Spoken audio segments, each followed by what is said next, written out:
Today, we're diving into a transformative exploration with Beyond the Self, exploring ego identity and the freedom of detachment, written and published by Mindful Literary.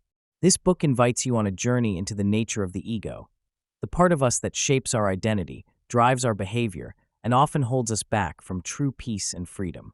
In Beyond the Self, you'll discover how the ego forms, from childhood influences to societal conditioning, and how it subtly impacts everything we do. Through relatable stories and psychological insights, this book reveals the power of detaching from rigid self-concepts and exploring life beyond ego-based limitations. You'll learn how to recognize ego-driven patterns, understand why they develop, and take practical steps to cultivate a sense of peace, authenticity, and fulfillment. If you're ready to look within and discover what lies beyond the constraints of the ego, this book will serve as your guide to personal freedom and inner growth. Each chapter unfolds as a step toward deeper self-awareness and inner clarity. Let's embark on this journey together and uncover the freedom that comes from living beyond the self. Introduction: Beyond the Self. We each carry within us an image of who we are, an intricate construct built from experiences, memories, labels, and beliefs. This is the ego, the part of us that tells the story of me. The ego shapes how we view ourselves and how we want to be seen by others, defining much of our behavior, emotions, and reactions to life. But what if this identity, this self, that we work so hard to protect and define, is only part of the picture? The ego plays a complex role in our lives, acting as both protector and mask.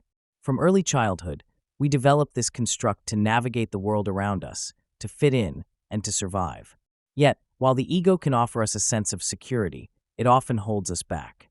It urges us to seek approval, to defend against criticism, and to compare ourselves to others, sometimes limiting our growth, fueling anxieties, and shaping our choices in ways we don't fully understand. Beyond the Self is an invitation to look within, to explore how the ego influences us, usually without our awareness, and to recognize that we are more than the roles, labels, and stories it creates. The purpose of this book is to shine a light on the ways our ego subtly controls our lives and to offer a path to freedom. Through understanding and detaching from the ego, we can begin to experience a deeper connection to life, a profound sense of peace, and a way of living that is more aligned with our true self. Each chapter in this book guides you through the layers of ego, from how it forms in childhood to the ways it shows up in our adult lives. You'll learn to recognize ego-driven behaviors and understand why they develop, giving you the tools to move beyond them. Ultimately, this journey is about embracing who you truly are, beyond the constraints of identity, and finding the freedom that comes when we let go of the need to constantly define and defend ourselves. So, as we embark on this journey, approach it with curiosity and openness. The path beyond the self isn't about losing who you are. It's about discovering what lies beneath. Let's begin the process of understanding, unmasking, and finally moving beyond the self. Chapter 1. What is the ego? To begin understanding the ego, let's start with a simple question. What is it? From a psychological perspective, the ego is a construct, a mental tapestry woven from thoughts, memories, beliefs, and the various identities we adopt throughout our lives. It's the part of us that says, I am this, and I am not that, shaping a sense of self that feels familiar and constant. But in reality, this sense of self is much like an actor on a stage, adapting and transforming to suit different roles. Just as an actor might play a doctor, a hero, or a villain, our ego shifts to fit the expectations of the people and environments we encounter. Imagine yourself as the actor in your own life. As you move from scene to scene, home, work, social gatherings, you adjust your behavior, tone, and responses based on what each situation requires. This adaptation is often automatic, and while it helps us navigate the complexities of social interactions, it also distances us from our true, unchanging essence. The ego, then, is like the costume and mask that the actor wears. It gives structure to how we present ourselves, but it's not our deepest self. The ego as a survival mechanism. The ego serves an important role as a survival mechanism, one that begins forming in childhood. In our early years, we encounter countless moments that shape our beliefs about who we are and what we must do to be accepted, valued, and safe. As children, we learn to adopt behaviors that bring approval and avoid those that lead to rejection or punishment. This process helps us form a workable identity, but it often leaves us reliant on external validation. For instance, a child who is praised for being the responsible one might grow up to unconsciously embrace responsibility, making choices that align with this identity, even if those choices don't reflect their true desires. Similarly, a child labeled as the troublemaker might internalize this role, feeling that they are defined by mistakes rather than potential. The ego also protects us from perceived threats, both real and imagined. It reacts defensively to criticism, clings to compliments, and often drives us to compare ourselves to others.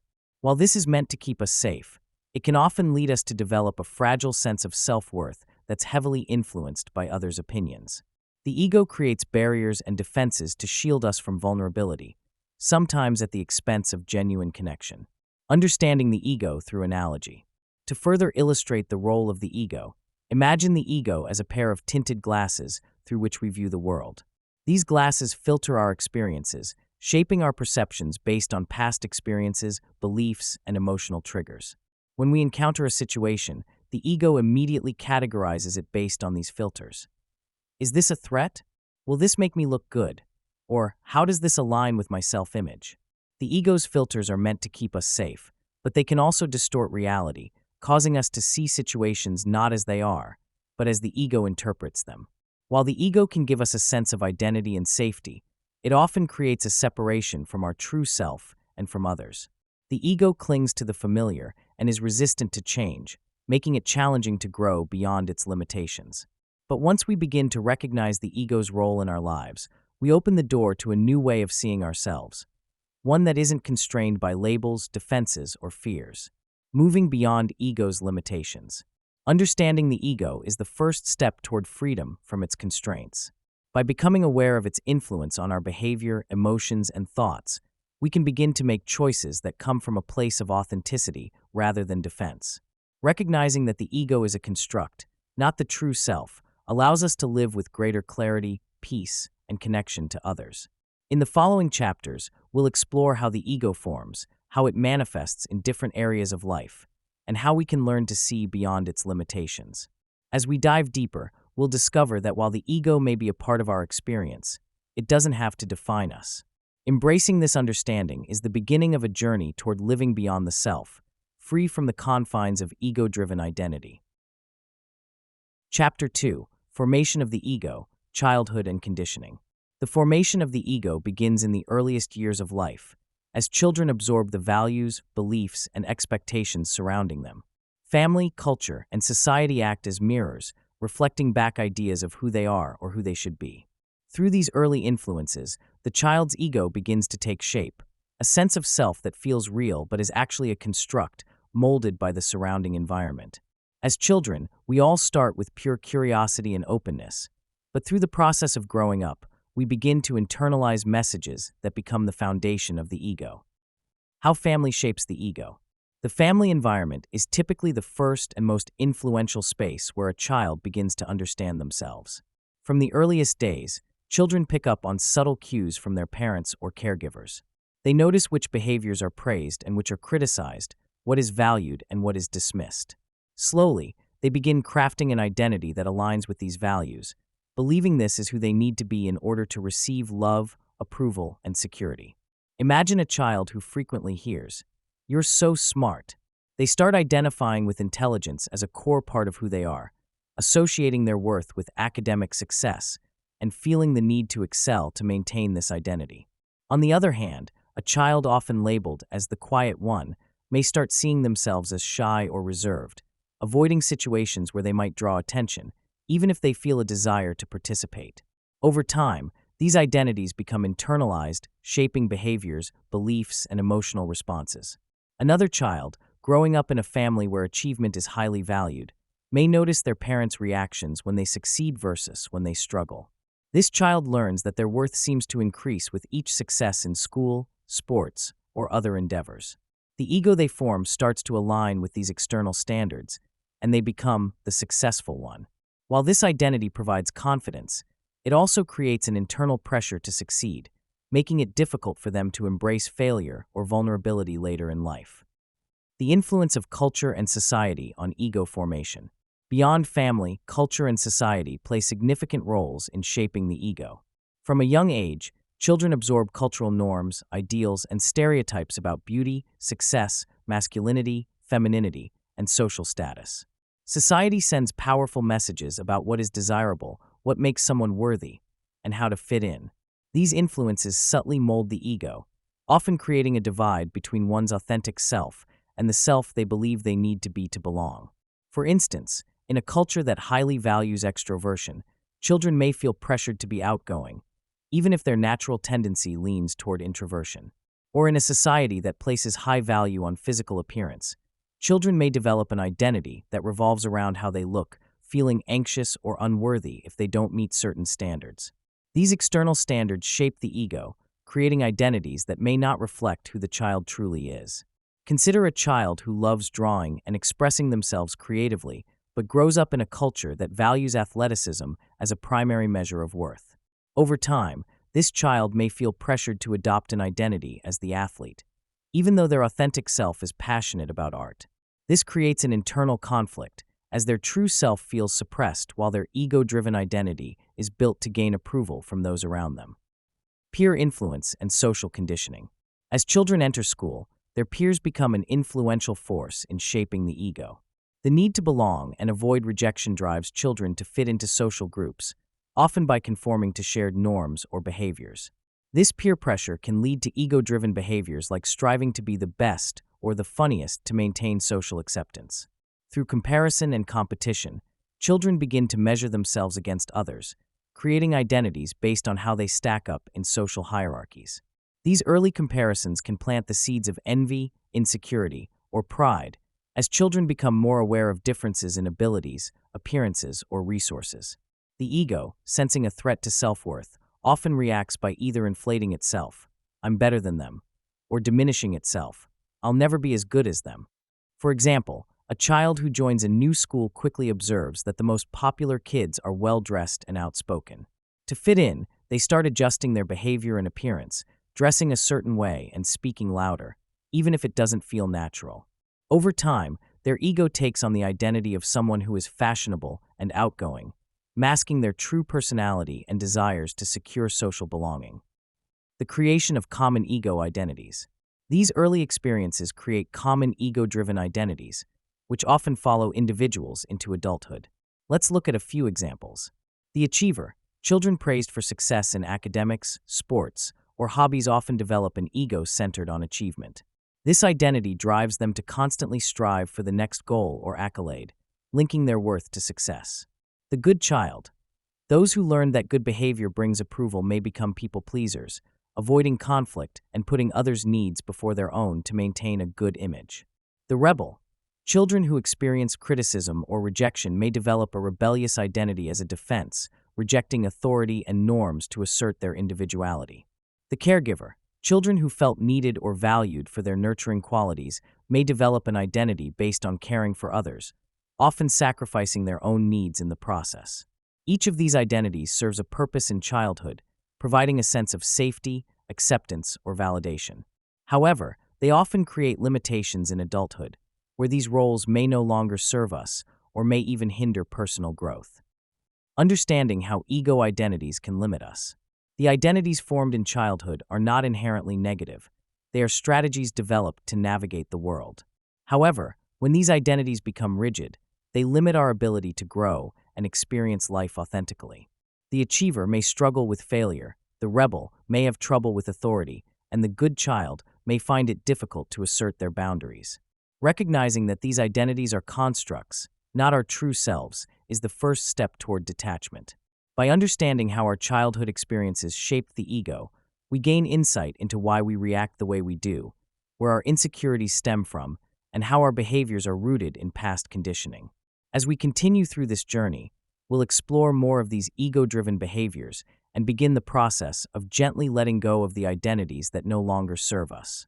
This chapter marks the beginning of understanding not only where these identities came from, but also how to move beyond them into a more expansive and authentic self. Chapter 3. Ego as Protector. How the ego shields us. The ego often acts as a silent protector, defending our self-esteem, image, and sense of worth. It's designed to shield us from discomfort, criticism, or rejection by creating defenses that keep us feeling safe. In some ways, the ego can be seen as a loyal guard, constantly on alert for anything that might challenge or threaten our self-concept. While this role of protector might seem helpful, these defenses, while protecting us from short-term discomfort, can ultimately keep us stuck in patterns that prevent growth and authentic connection with others. The ego's defensive mechanisms. To protect our self-image, the ego employs various psychological defenses, filtering experiences in ways that maintain our sense of stability and value. These defenses often operate below our conscious awareness, meaning we use them automatically, without realizing their impact on our behavior or relationships. Here are a few common ways the ego defends itself. Denial. This is one of the ego's most basic defense mechanisms. When we experience a reality that's too painful or contradictory to our self-image, we may unconsciously deny it altogether. Denial allows the ego to avoid confronting uncomfortable truths, such as personal shortcomings or behaviors that need improvement. While this can provide temporary relief, denial can prevent us from growing or healing, as we fail to address important aspects of ourselves. Rationalization.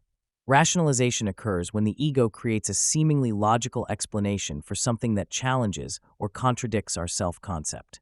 Rather than confronting our mistakes or weaknesses directly, we rationalize them to feel justified or even righteous. For example, if someone loses their temper at a colleague, they might rationalize it by saying, "They were disrespectful. I had every right to react that way." While this explanation may feel comforting, it avoids the opportunity for introspection or self-improvement. Projection. This defense involves attributing our own uncomfortable feelings or traits onto others. If we're feeling insecure or angry, we might accuse others of being insecure or angry, rather than recognizing these emotions in ourselves. Projection protects the ego by distancing us from the parts of ourselves we'd rather not acknowledge. While this helps shield our self-esteem, it also prevents us from understanding our own emotions, limiting our capacity for empathy and self-awareness. How ego defenses create more problems. While ego defenses are initially protective, they can create long-term issues that hinder our relationships and personal growth. Imagine a person who frequently uses denial to avoid acknowledging their flaws. This may protect their self-esteem momentarily, but over time, they'll struggle to form genuine connections, as those close to them can often see the truth they're ignoring. Denial not only prevents growth, but creates a sense of separation from others, as the person is unable to engage with life authentically. Rationalization, similarly, can lead to strained relationships, as others may feel dismissed or invalidated by the person's justifications. Suppose someone routinely rationalizes hurtful comments to loved ones as just being honest. Over time, those around them may feel that their feelings and perspectives are disregarded, creating a barrier that blocks intimacy and trust. Projection, too, causes challenges by keeping individuals from addressing their own emotions. When we project our insecurities or frustrations onto others, we lose the opportunity to understand ourselves deeply. Instead of examining our own insecurities, we judge others, reinforcing a cycle of defensiveness. This can lead to misunderstandings, conflicts, and missed opportunities for self-reflection. Ego defenses and self-image. The ego's protective strategies are deeply rooted in the desire to maintain a stable self-image, one that fits the identity we've crafted over time. When we encounter information that conflicts with this self-image, the ego perceives it as a threat and jumps into action to protect us. If someone sees themselves as a kind, patient person, for example, they might deny or rationalize moments of impatience or frustration to avoid feeling like they're not living up to their self-concept. While this may seem protective, it keeps them from recognizing areas where they might genuinely benefit from growth. Another common area where ego defenses appear is in response to criticism. Rather than accepting constructive feedback, the ego often goes into defense mode, dismissing or discrediting the source of criticism. This resistance prevents us from learning and adapting, creating an illusion of self-worth that's based on protecting our current image rather than expanding our potential.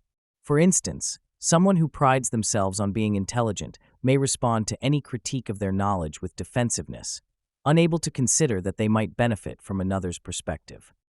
The cost of constant protection.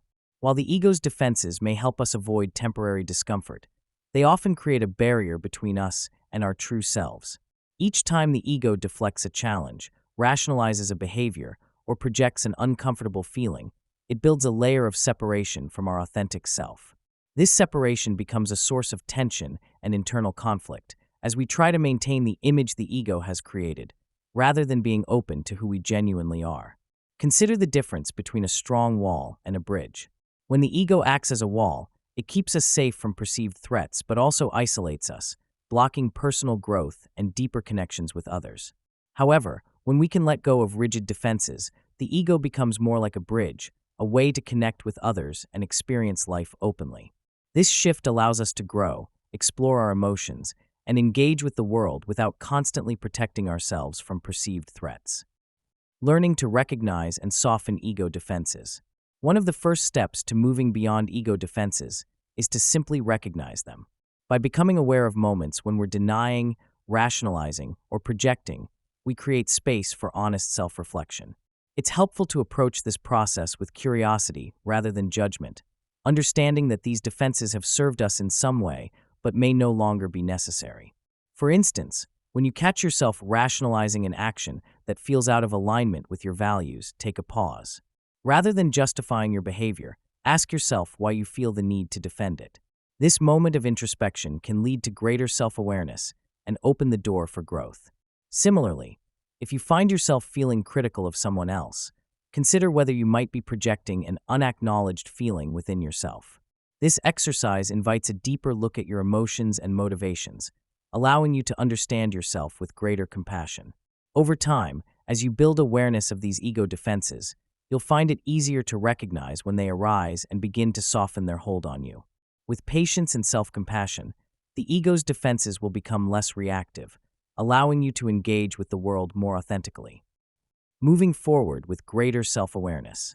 The goal isn't to eliminate the ego's defenses, but to understand and integrate them. Ego defenses, after all, emerge to protect us in times of vulnerability, and they often reflect an understandable desire for safety and acceptance. By recognizing these defenses and gently shifting away from them, we can cultivate a sense of peace and openness. This allows us to experience life without constantly shielding ourselves, connecting more deeply with others, and embracing the potential for growth in every experience. In the next chapters, we'll continue to explore the ways the ego shapes our lives, including how it creates attachments to roles and identities. By understanding these dynamics, we take another step toward freeing ourselves from the limitations of the ego, opening up a path to authentic, grounded living. Chapter 4. The Need for Approval, Ego and Validation. At the heart of the ego's existence lies a powerful craving for validation. This craving emerges from the ego's need to feel secure, valued, and acknowledged by others. In many ways, this is a natural human experience. We all want to feel seen and appreciated. However, when the ego becomes overly reliant on external validation, it begins to shape our behavior, thoughts, and sense of self. This dependency on approval can lead us to compromise our authenticity, diminishing self-acceptance in favor of pleasing others. The ego's craving for validation. The ego thrives on external validation because it reinforces a sense of worth and importance. Whether it's through praise, recognition, or social approval, the ego uses validation as a measure of personal value.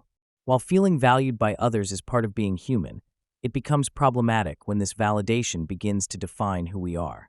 Instead of seeing validation as a pleasant addition to our lives, the ego treats it as a necessity, leading us to seek it out constantly, even when it may conflict with our own beliefs or desires. This craving for approval starts early in life. Children quickly learn which behaviors gain approval from parents, teachers, and peers, forming habits and self-concepts based on what is rewarded.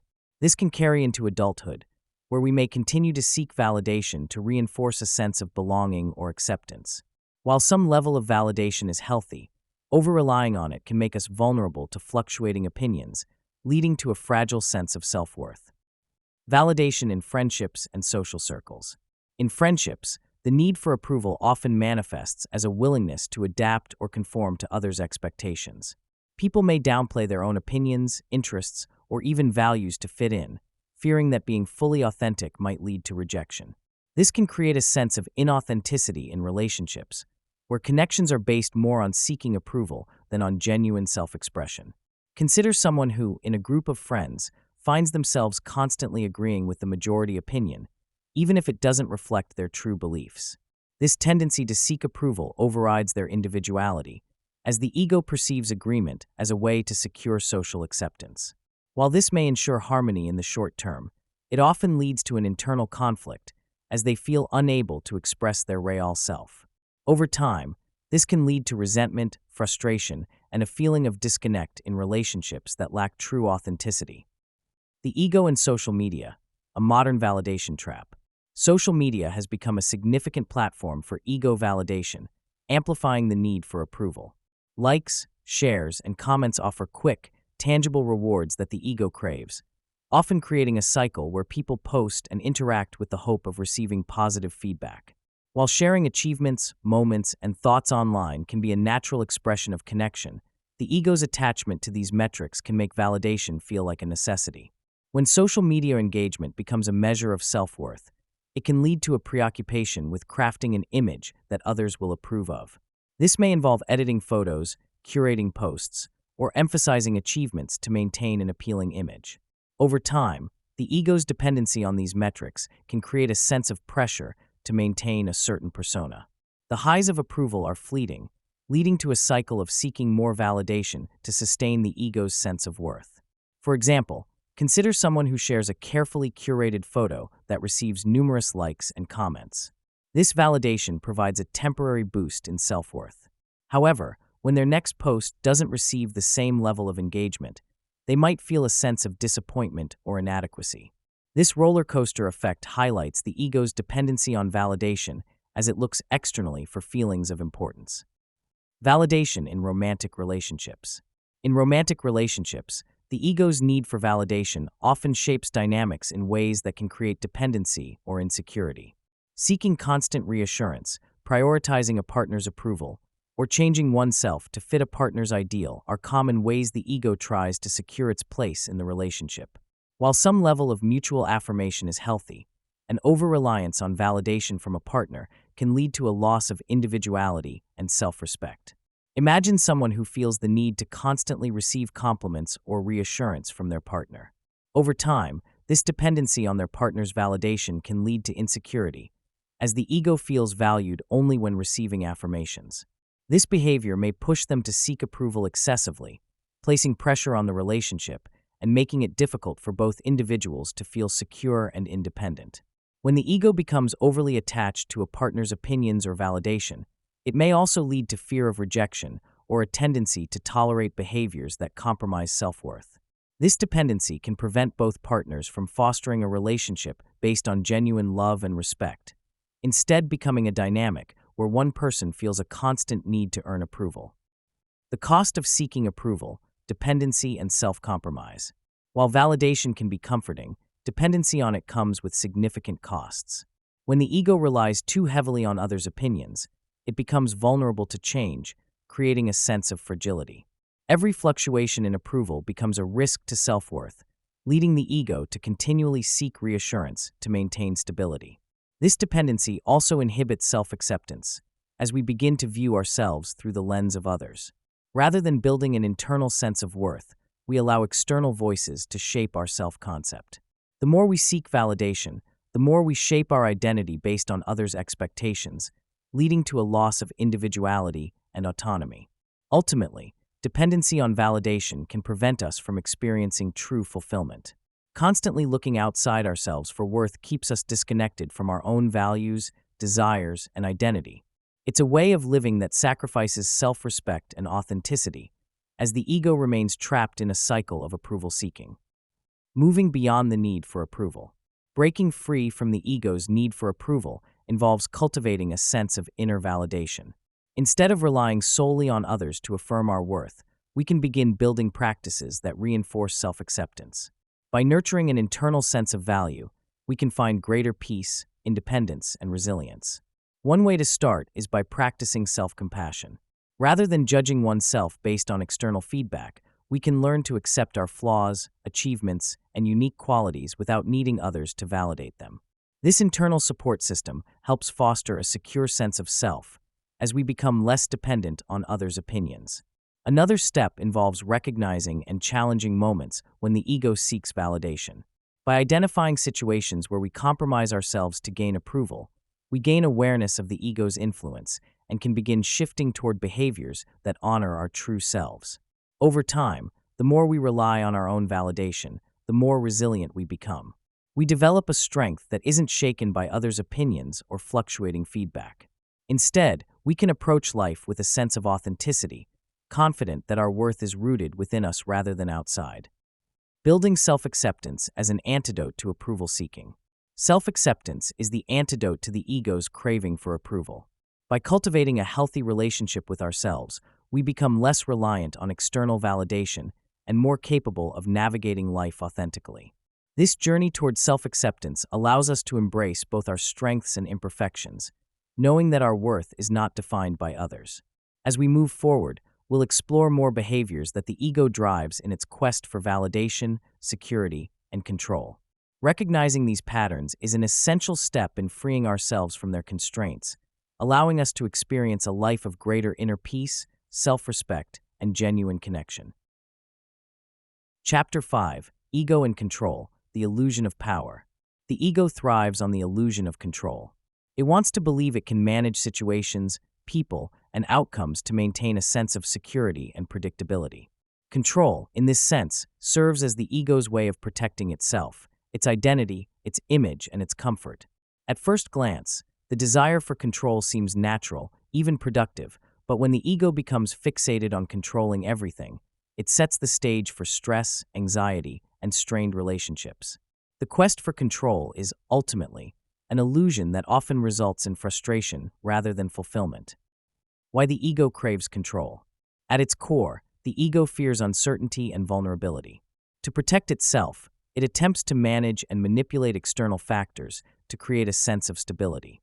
This craving for control is often rooted in childhood experiences, where learning to control one's surroundings was a way to feel safe and secure.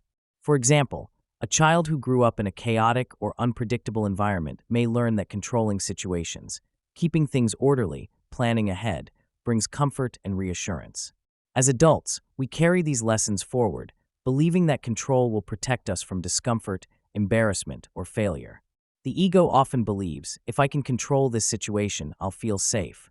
But as life is inherently unpredictable, this drive for control often becomes a source of tension, causing the ego to work overtime to maintain the appearance of control even when it's impossible. Everyday examples of ego-driven control. The ego's need for control can show up in subtle but powerful ways in daily life.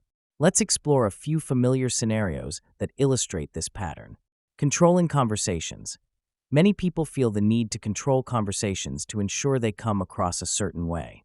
This might involve steering the topic to highlight personal achievements, avoiding subjects that could reveal vulnerabilities, or trying to win arguments.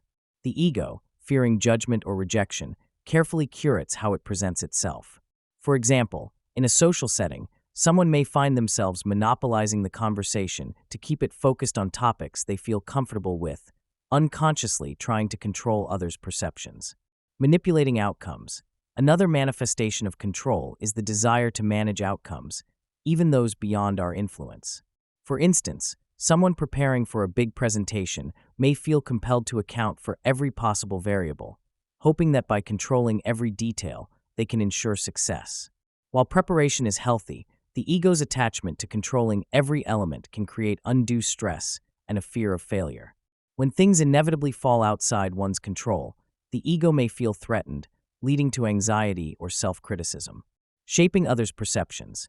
The ego is often preoccupied with how others see us, leading to behaviors that aim to manage or influence others' perceptions. Social media, for example, becomes a space where people curate an idealized version of themselves, posting highlights and achievements while avoiding anything that might reveal flaws or struggles. This attempt to control the image others have of us can lead to a sense of disconnect between who we are and the image we project, causing stress and self-doubt when reality doesn't align with this carefully crafted persona. Controlling relationships. In relationships, the ego's need for control can result in attempts to shape or change others to fit a personal ideal. For example, someone may subtly or overtly try to influence a partner's behavior, hobbies, or opinions to align with their own, believing that harmony can only be achieved if the other person conforms.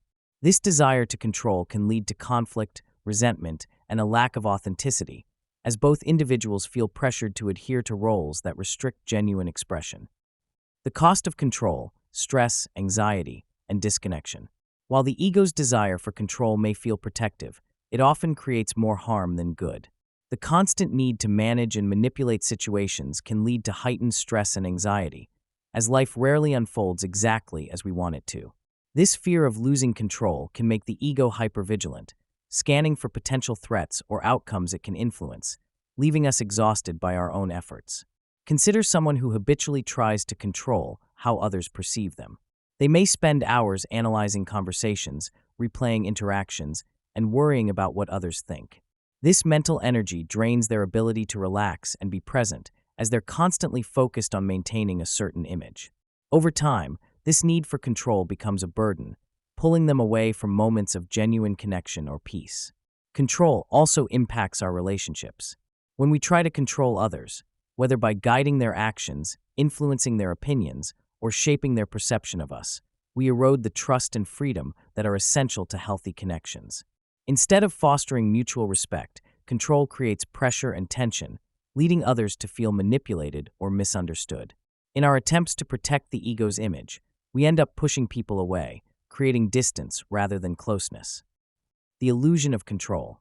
The irony of the ego's need for control is that it's ultimately an illusion.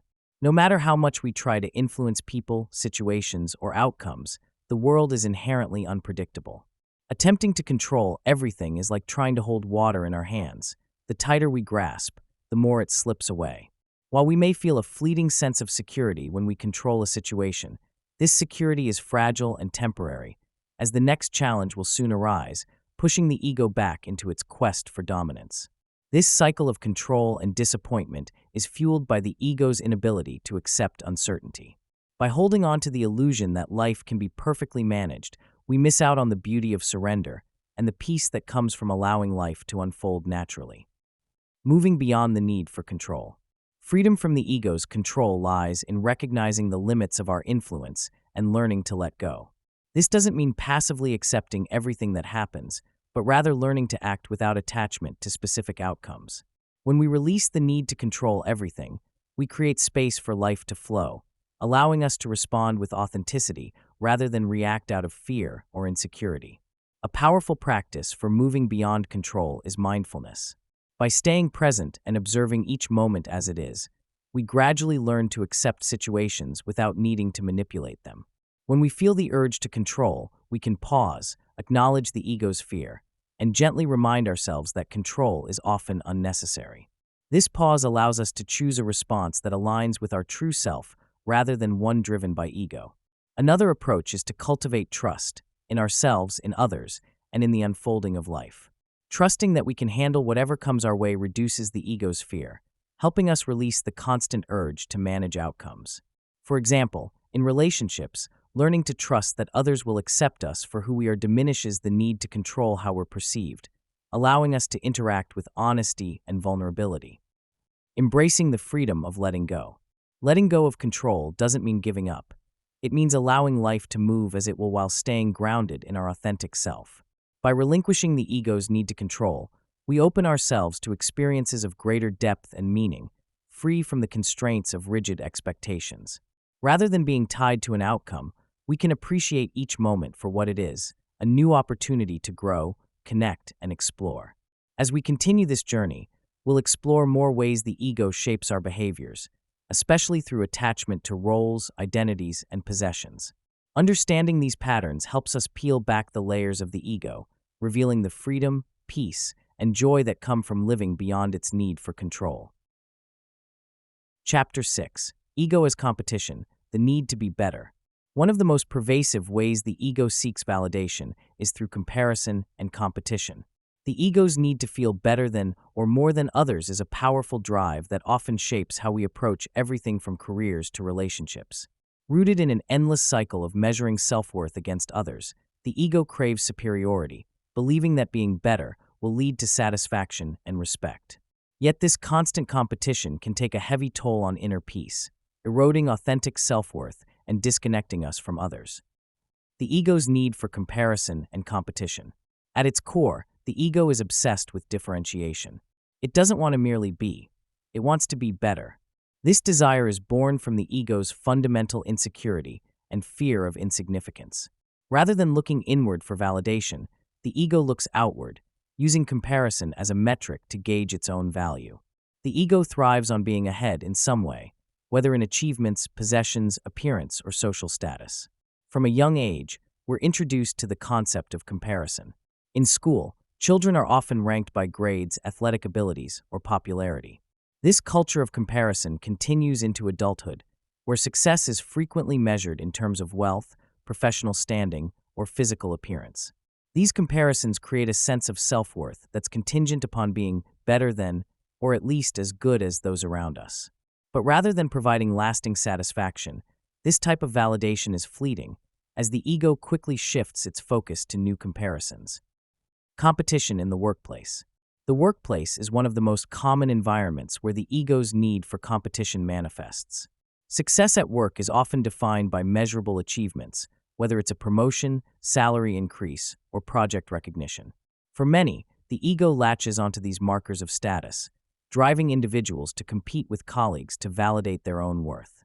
This competitive mindset can lead to both overworking and over-identifying with professional roles, as the ego derives a sense of identity from being the best or the most successful.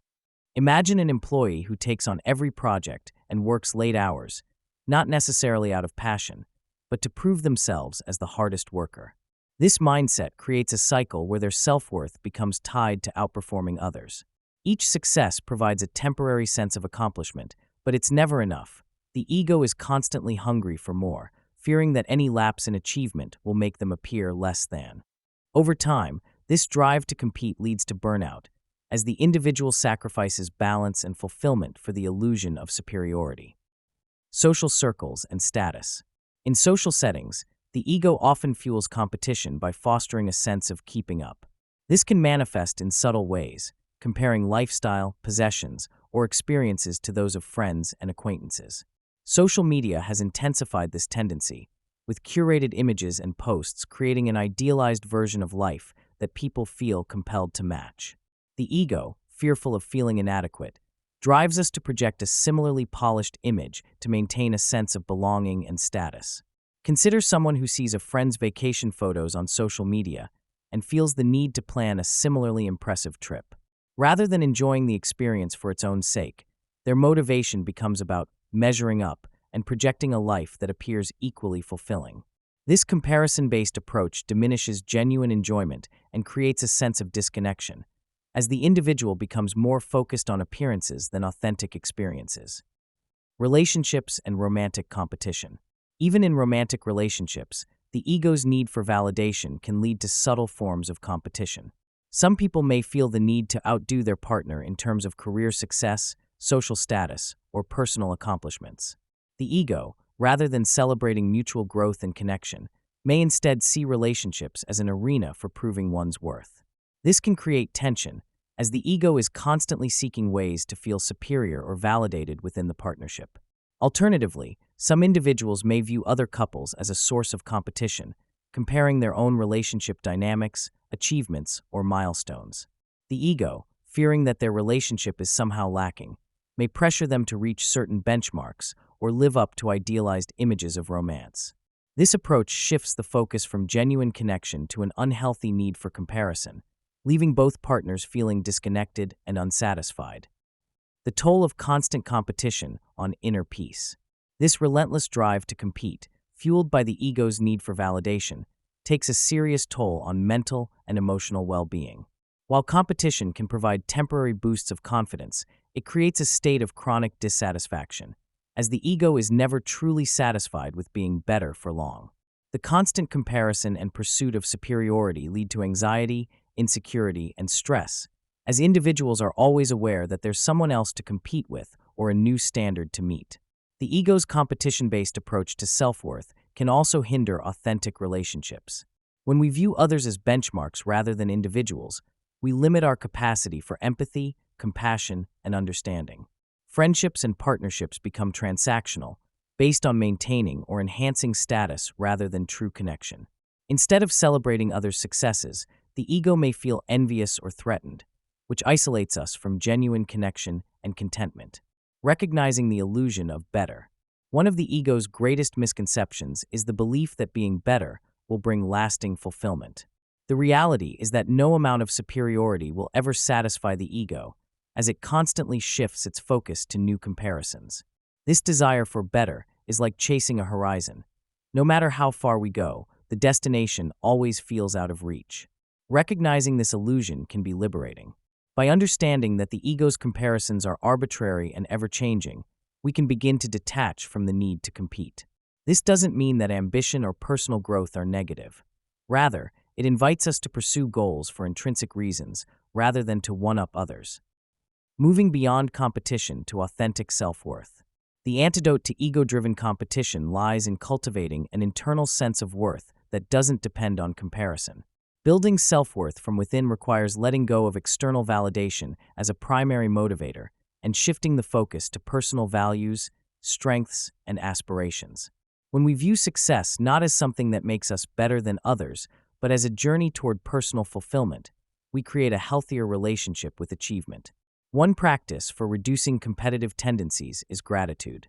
By focusing on what we already have, our unique qualities, achievements, and relationships, we begin to see our worth independently of others. Gratitude shifts the focus from what we lack to what we possess, allowing us to appreciate our journey rather than measuring it against someone else's path.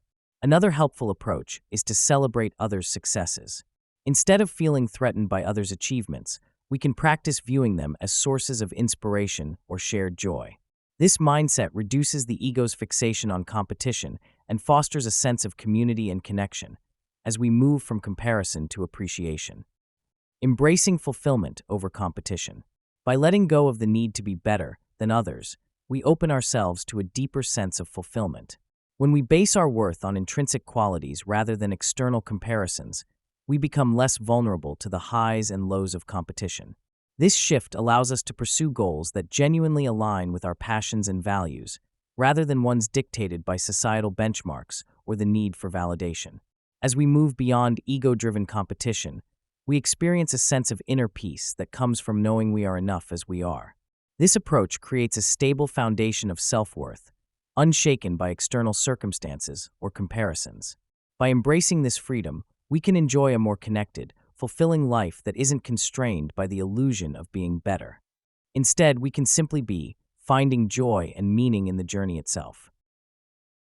Chapter 7. Attachment to Labels and Identities. The ego is deeply invested in labels and identities, using them to create a stable, recognizable self-concept. These labels act as signposts, shaping how we perceive ourselves and how others perceive us.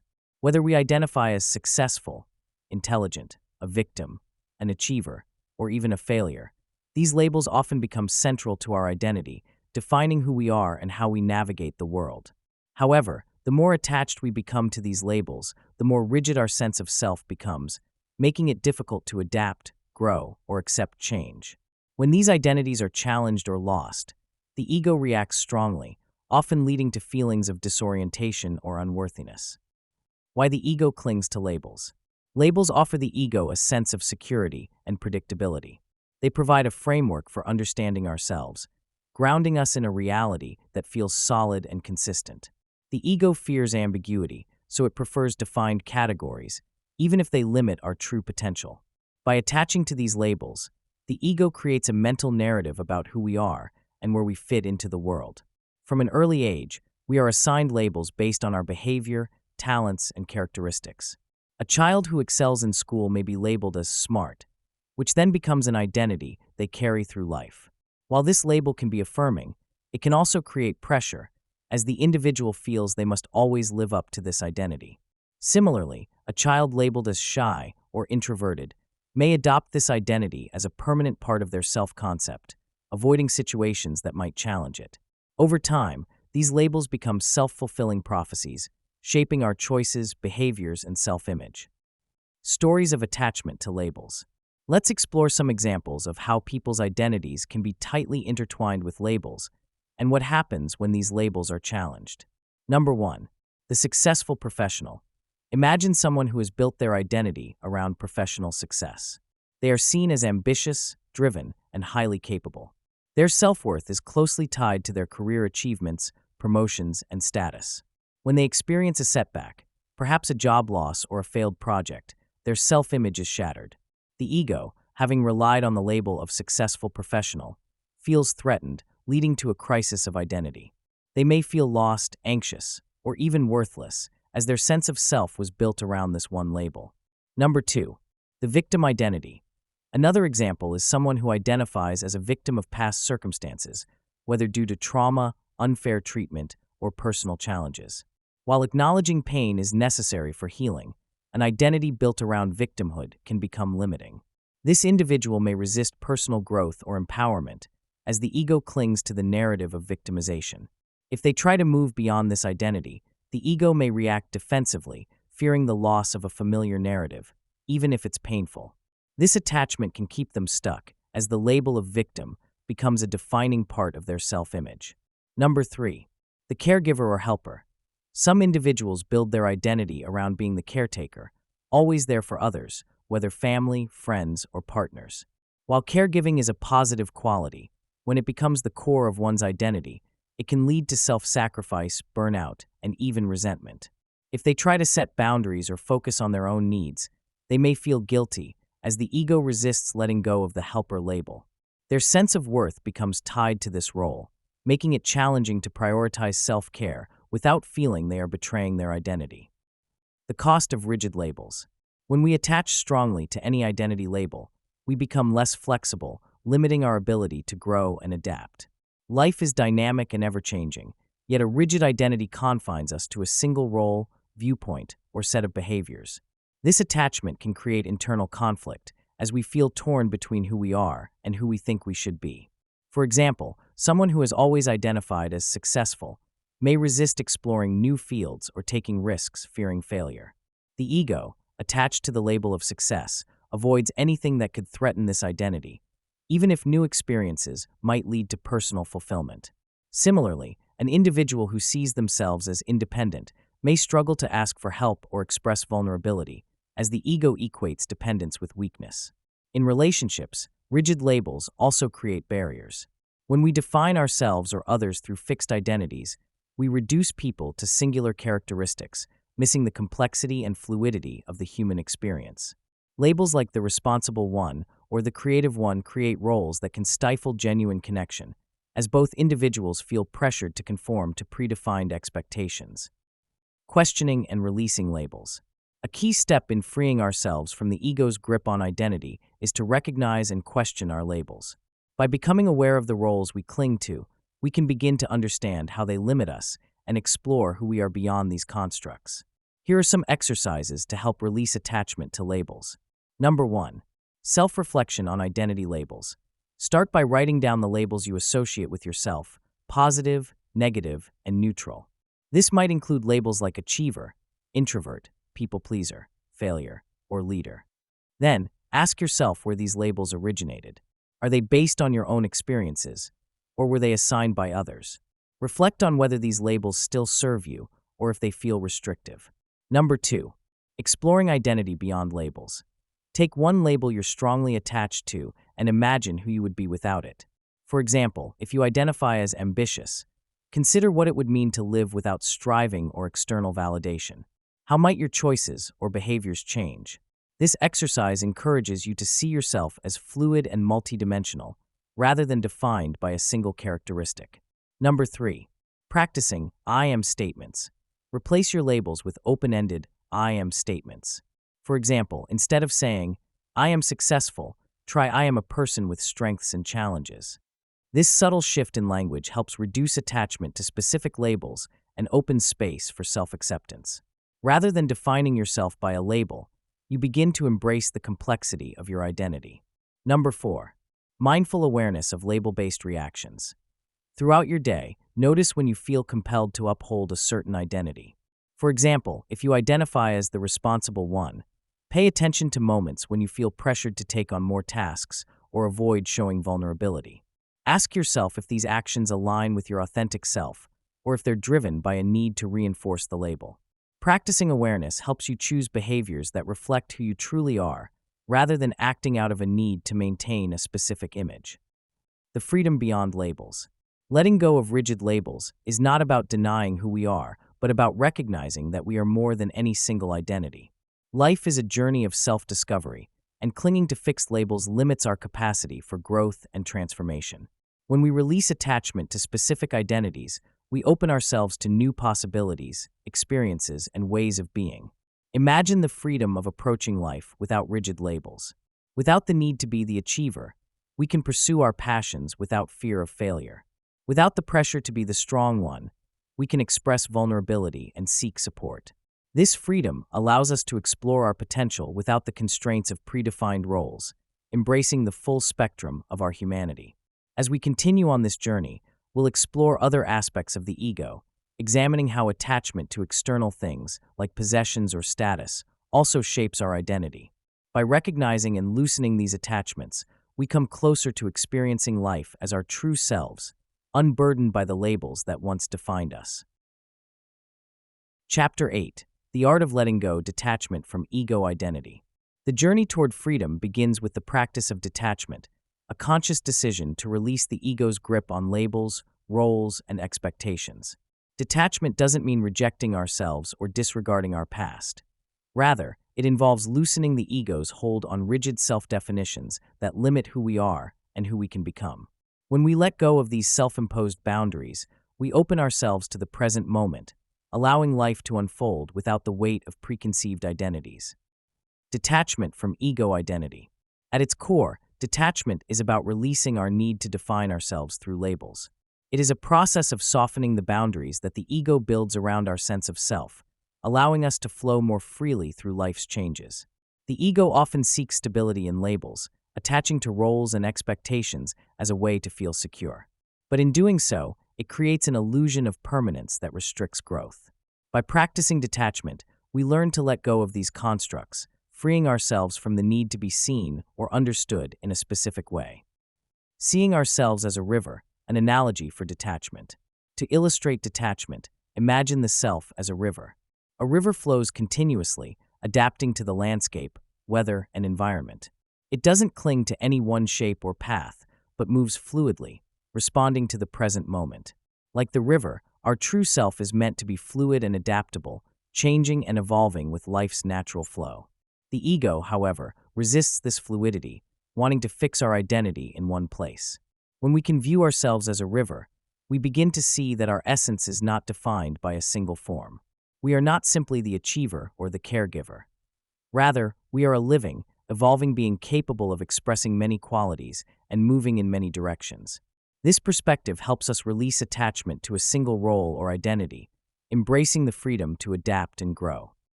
The practice of letting go. Letting go is an active process, requiring both awareness and intention. It involves recognizing the roles and labels we're attached to, understanding how they limit us, and consciously choosing to loosen our grip on them. Letting go isn't about denying or rejecting our past selves. Instead, it's about making space for new ways of being. Here are some practical steps to help you practice detachment. Number 1. Identify one limiting label or role. Begin by reflecting on a single label or role that feels restrictive. This might be a label you've carried for years, perhaps the responsible one or the perfectionist. Ask yourself how this label affects your decisions, behaviors, and interactions. Does it align with your authentic self, or does it feel like a mask you wear to meet expectations? Number 2. Challenge the label's validity. Once you've identified a limiting label, question its validity. Ask yourself where this label originated. Did it come from family expectations, societal norms, or personal experiences? Recognize that this label, while once helpful, may no longer serve you. Remind yourself that you are more than any one trait or role, and that growth often requires moving beyond outdated labels. Number 3. Practice letting go with small steps. Detachment doesn't happen overnight. Start by taking small actions that help you release attachment to this label. For instance, if you've always been the dependable one who takes on extra work, try setting a boundary and saying no. Notice how it feels to let go of the need to always fulfill this role. Each time you choose authenticity over ego-driven expectations, you weaken the label's hold on you. Number 4. Visualize yourself without the label. Visualization is a powerful tool for practicing detachment. Imagine yourself without this label or role.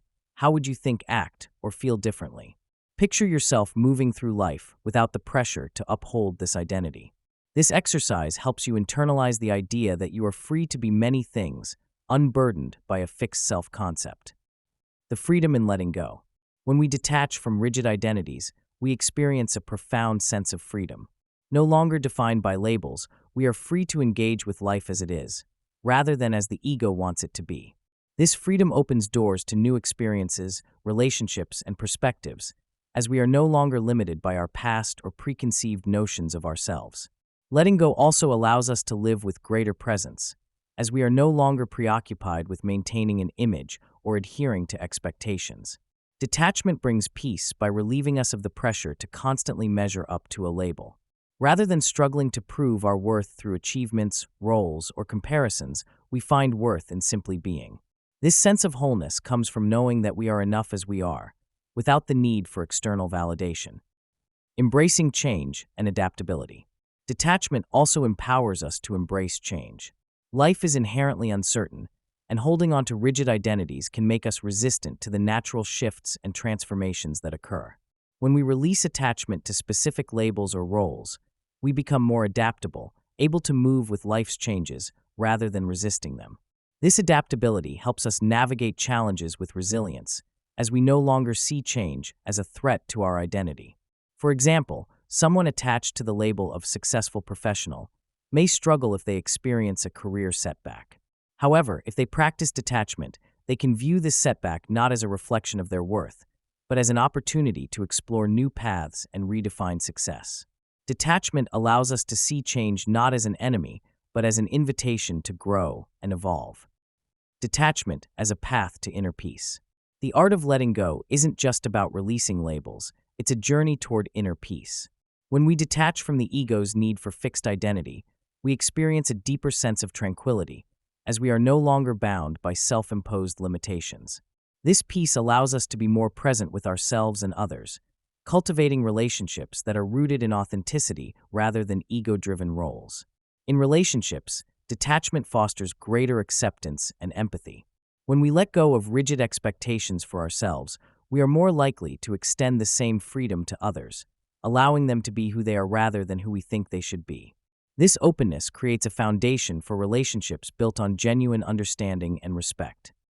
Letting go as a lifelong practice.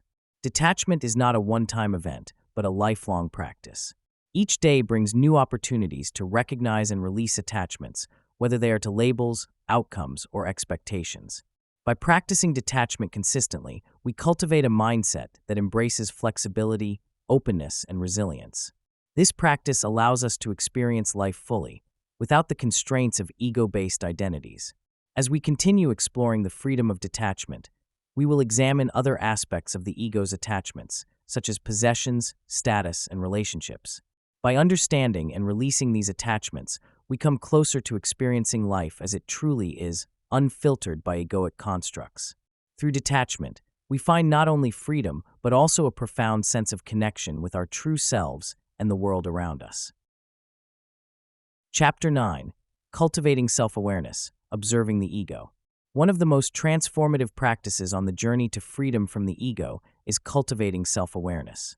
This involves developing the ability to observe our own thoughts, emotions, and behaviors without judgment, which allows us to recognize when the ego is driving our actions. By becoming aware of these ego-driven responses, we gain the power to choose how we respond to life, rather than being unconsciously led by the ego's needs and insecurities. Cultivating self-awareness isn't about criticizing or controlling ourselves. It's about bringing our hidden motivations into the light, so we can navigate life with greater clarity and authenticity. Why self-awareness is essential for ego detachment. The ego thrives in the background, influencing our reactions and behaviors without our conscious awareness. It shapes how we interpret events, how we view ourselves, and how we interact with others, often without us realizing it. By bringing awareness to the ego's presence, we begin to understand its patterns and how it manifests in our thoughts and actions. This understanding allows us to detach from the ego's influence, creating space for authentic responses that align with our true values. Self-awareness also enhances our relationships as we become more attuned to how our ego-driven reactions impact others. Recognizing the ego's tendency to seek approval, validation, or control enables us to engage with others from a place of empathy and presence rather than defensiveness or competition. Mindfulness, observing without judgment. Mindfulness is one of the most effective tools for cultivating self-awareness. By practicing mindfulness, we learn to observe our thoughts and emotions as they arise, without becoming entangled in them. This detachment allows us to recognize ego-driven impulses without immediately acting on them, creating a pause between stimulus and response. For example, if you feel the urge to prove yourself in a conversation, mindfulness allows you to notice this impulse without acting on it. Rather than launching into self-promotion or defensiveness, you can choose to stay present and listen to others, realizing that the need to prove yourself is simply the ego's desire for validation. This awareness helps you break free from automatic, ego-driven behaviors, allowing for more genuine and peaceful interactions. To practice mindfulness, try setting aside a few minutes each day to sit quietly and observe your thoughts. Notice any patterns or recurring themes without trying to change or judge them. This practice helps build the mental space needed to observe the ego without reacting to it, fostering a sense of inner calm and control. The power of self-reflection and ego check-ins. Self-reflection is another valuable tool for cultivating awareness of the ego. By regularly examining our thoughts, feelings, and actions, we can identify patterns that reveal the ego's influence. Self-reflection doesn't mean obsessing over every detail of our lives, but rather taking time to honestly consider our motivations, reactions, and the impact of our actions. A practical way to integrate self-reflection is through ego check-ins. These are moments throughout the day when you pause to assess whether the ego is driving your behavior. For instance, if you're about to make a decision, ask yourself, am I making this choice to prove something, seek approval, or feel superior? By checking in with yourself regularly, you develop an awareness of ego-driven impulses and can consciously choose responses that align with your true intentions. Consider using this practice in challenging situations, such as a tense conversation or high-stakes decision. When emotions run high, the ego is often at its strongest, pushing us toward reactionary behaviors. By pausing for an ego check-in, we can diffuse the ego's influence, approaching the situation from a place of calm and centeredness. Journaling for self-discovery. Journaling is a powerful tool for observing the ego and gaining insights into its patterns. By writing down our thoughts and emotions, we create a space for honest reflection and self-understanding.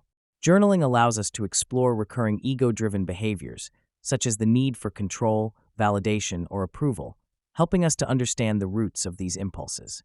Try dedicating a section of your journal to ego reflections. After a situation where you felt particularly reactive or ego-driven, take a few minutes to write about it. Reflect on what triggered the reaction, how the ego responded, and what underlying fears or insecurities were at play. This practice not only helps you become aware of the ego's influence, but also provides insights into the deeper motivations behind your behaviors. For instance, you might write about a time when you felt defensive during a disagreement.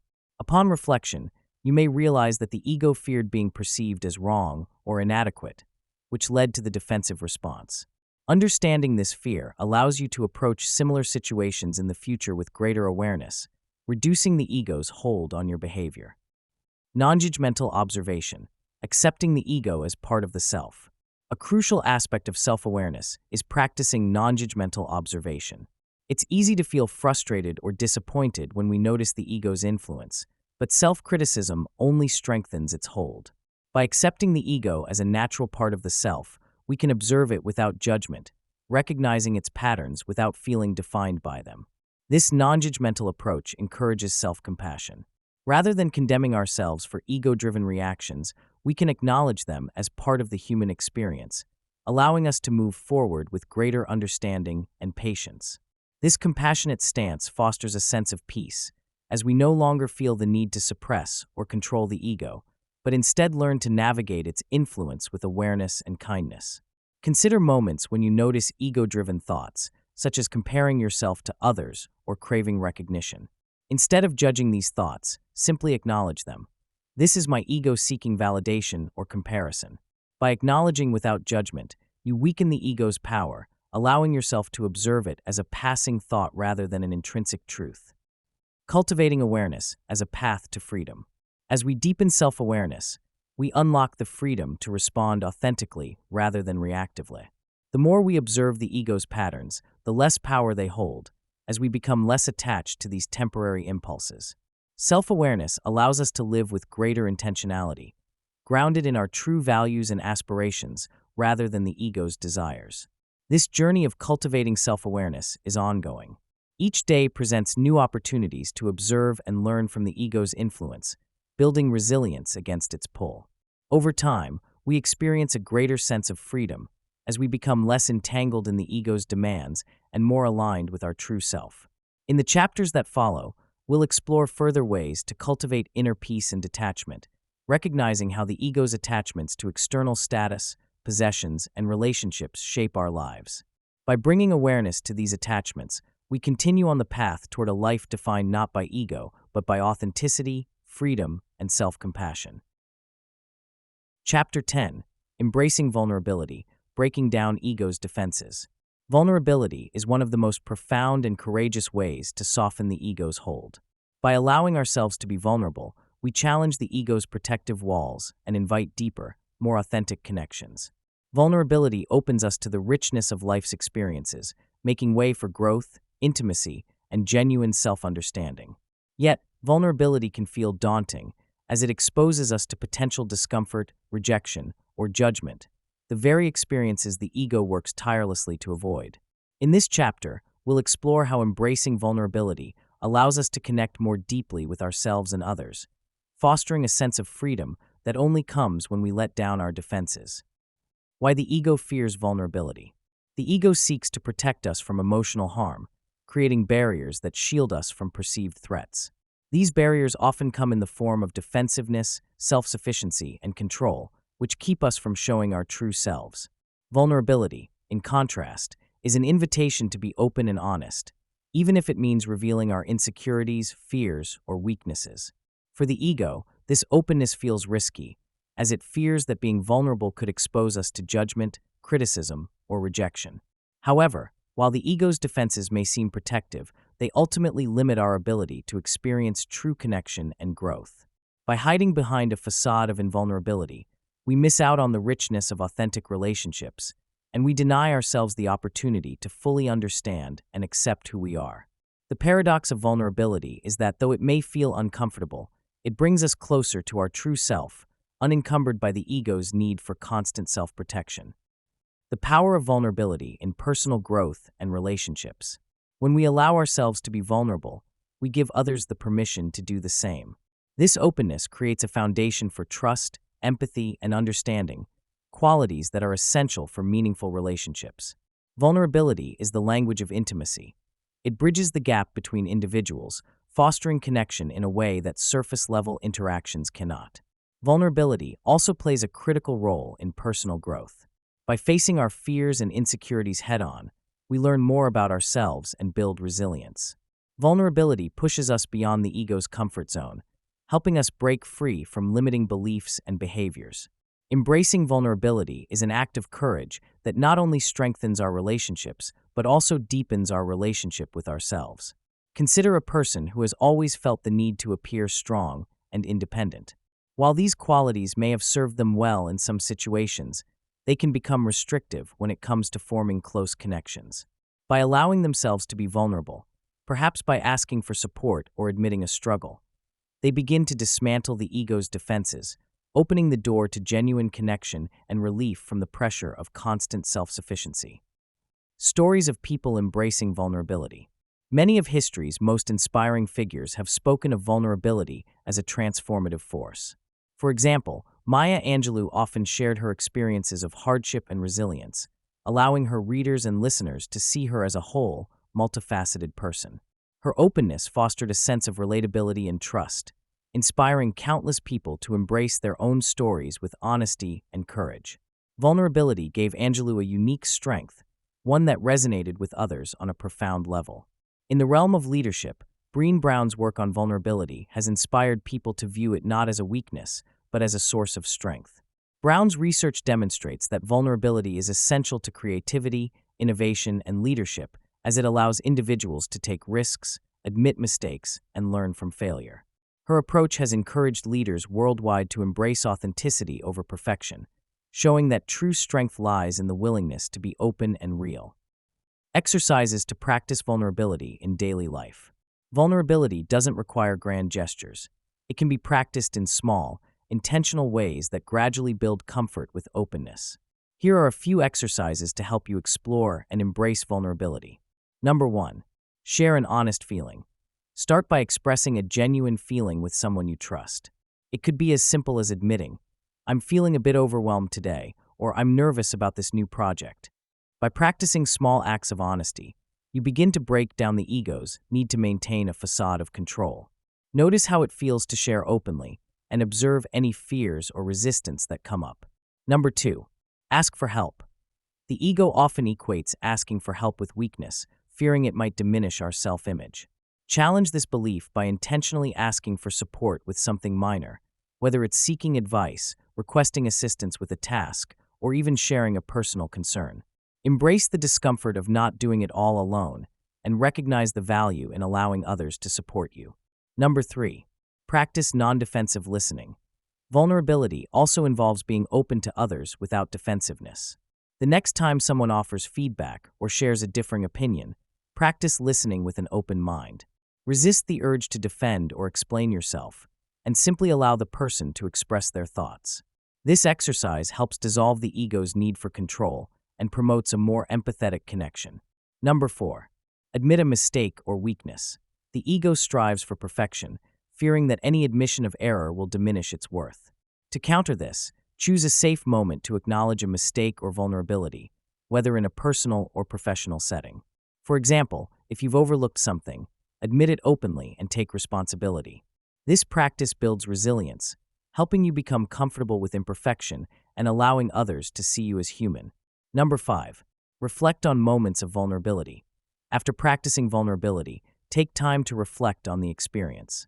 Journaling about your thoughts and emotions can provide valuable insights into your relationship with vulnerability. Ask yourself questions like, how did it feel to be vulnerable? What fears arose? How did others respond? By reflecting, you gain a deeper understanding of the ego's resistance and how vulnerability affects your relationships and self-perception.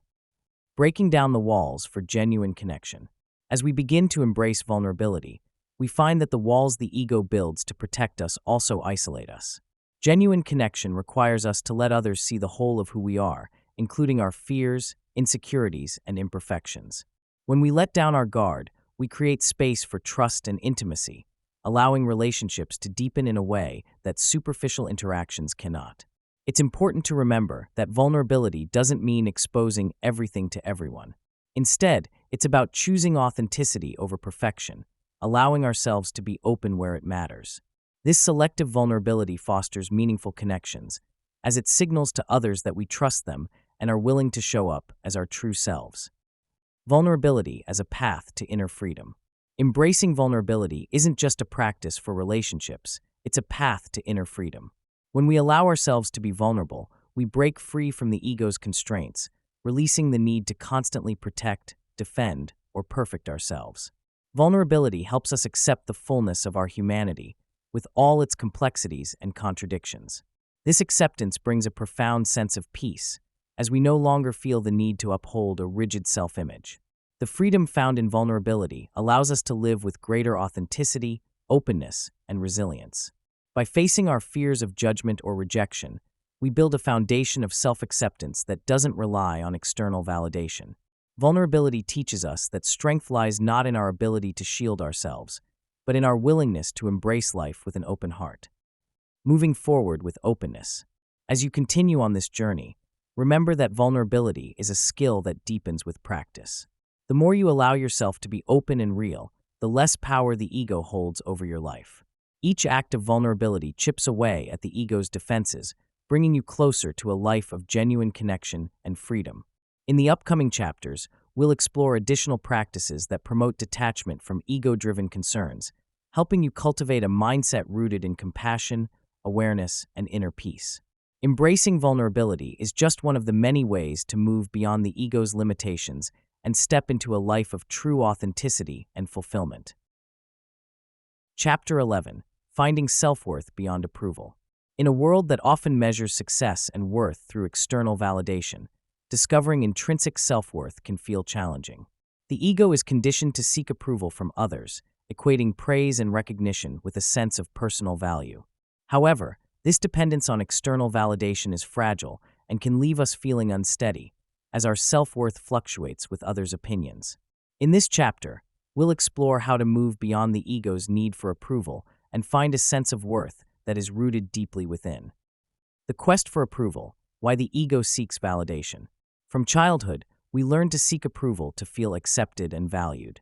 Whether it's parental praise, academic success, or social acceptance, these external sources of validation create an association between worth and outside opinions. The ego, constantly seeking reassurance, becomes highly attuned to others' responses, needing to feel good enough through affirmation. This attachment to approval can make us feel insecure, as our self-worth becomes tied to the unpredictable opinions of others. Relying on external approval is like building a house on sand. When others validate us, we feel high, but when criticism or indifference comes our way, the ego suffers. True self-worth, however, is like building a foundation on solid ground. It doesn't waver with every breeze of opinion. It exists independently of praise or criticism, providing a sense of inner security that can weather any external condition. The intrinsic nature of self-worth, an analogy of the sun. To understand intrinsic self-worth, consider the sun. The sun doesn't seek validation for its worth. It shines because that is its nature. Its value to the earth and all living beings is immense, yet it doesn't demand recognition or applause. The sun's worth is inherent. It exists, gives light, and sustains life without needing anyone to affirm its importance. Similarly, our worth is intrinsic, independent of any external validation. We are valuable simply because we exist. This worth doesn't increase with praise or decrease with criticism. It is as constant as the sun. When we begin to see ourselves this way, we detach from the need for approval, embracing a self-worth that is rooted in our being rather than in others' perceptions. Cultivating self-worth from within. Building self-worth that doesn't depend on external validation requires intentional practices that reinforce our intrinsic value. Here are some exercises to help cultivate inner worth. Number 1. Daily self-compassion practice. Start each day with a self-compassionate affirmation such as, "I am enough as I am," or "My worth is not defined by others' opinions." Repeat this affirmation in the morning and during moments of self-doubt. By practicing self-compassion, you remind yourself that your worth is inherent, not contingent on external validation. Number 2. Reflect on personal qualities and values.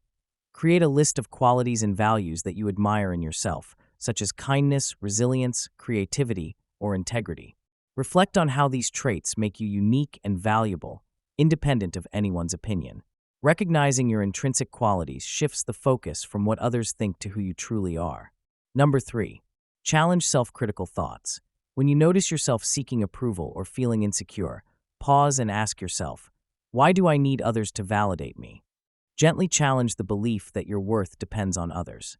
Remind yourself that you are whole and complete, with or without external validation. Number 4.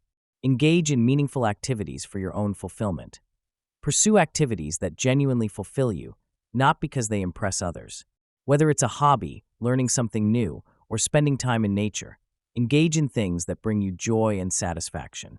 By doing things purely for your own growth, you cultivate a sense of inner worth that isn't based on others' approval.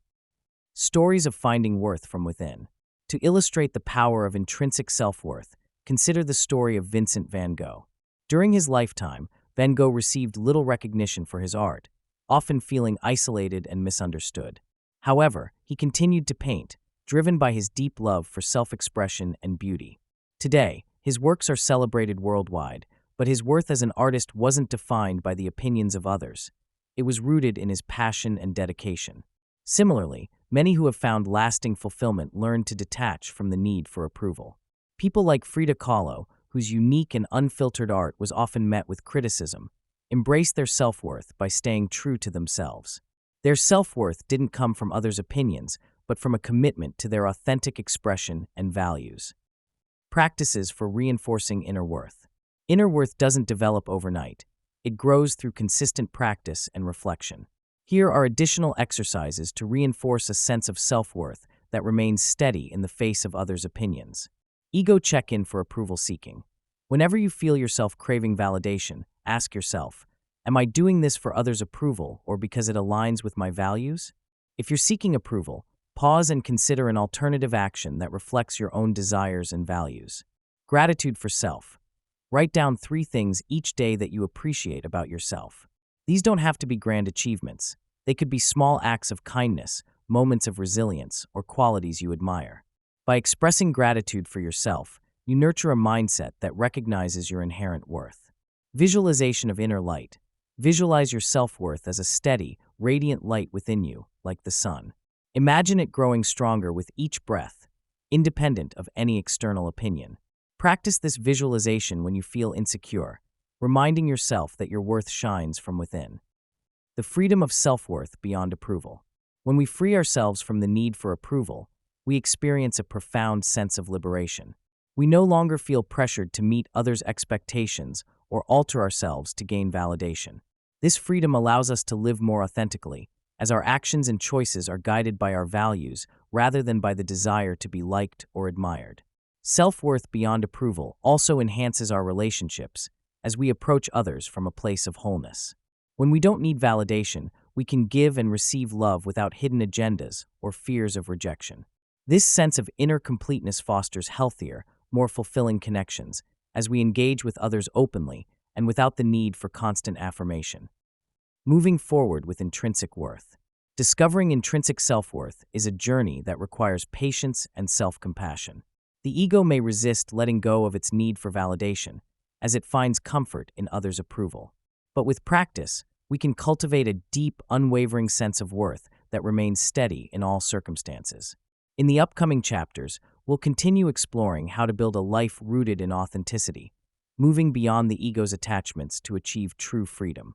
Embracing intrinsic self-worth is a foundational step, allowing us to let go of external validation and live a life guided by our inner truth and values. As we strengthen this foundation, we unlock the freedom to fully embrace who we are, independent of the opinions and judgments of others. Chapter 12. Detachment in Relationships, Loving Without Possession. The journey of personal growth often brings us to one of the most profound areas of life, our relationships. Relationships provide a mirror for our inner world, often reflecting the ego's attachments, fears, and desires. While the ego naturally seeks security and control, these tendencies can lead to possessiveness, jealousy, and dependency in our connections with others. When we approach relationships through the lens of detachment, we shift from ego-driven control to genuine, compassionate love, allowing us to relate to others with respect, freedom, and authenticity. In this chapter, we'll explore how detachment can transform relationships, fostering connections that are healthier, more balanced, and deeply fulfilling. How ego attachment creates possessiveness in relationships. The ego has a strong desire to own its attachments, including people. When the ego becomes attached to someone, it often perceives the relationship as an extension of itself, leading to possessive behaviors. These behaviors stem from the fear of losing control or security, creating a need to keep the other person close in order to feel safe.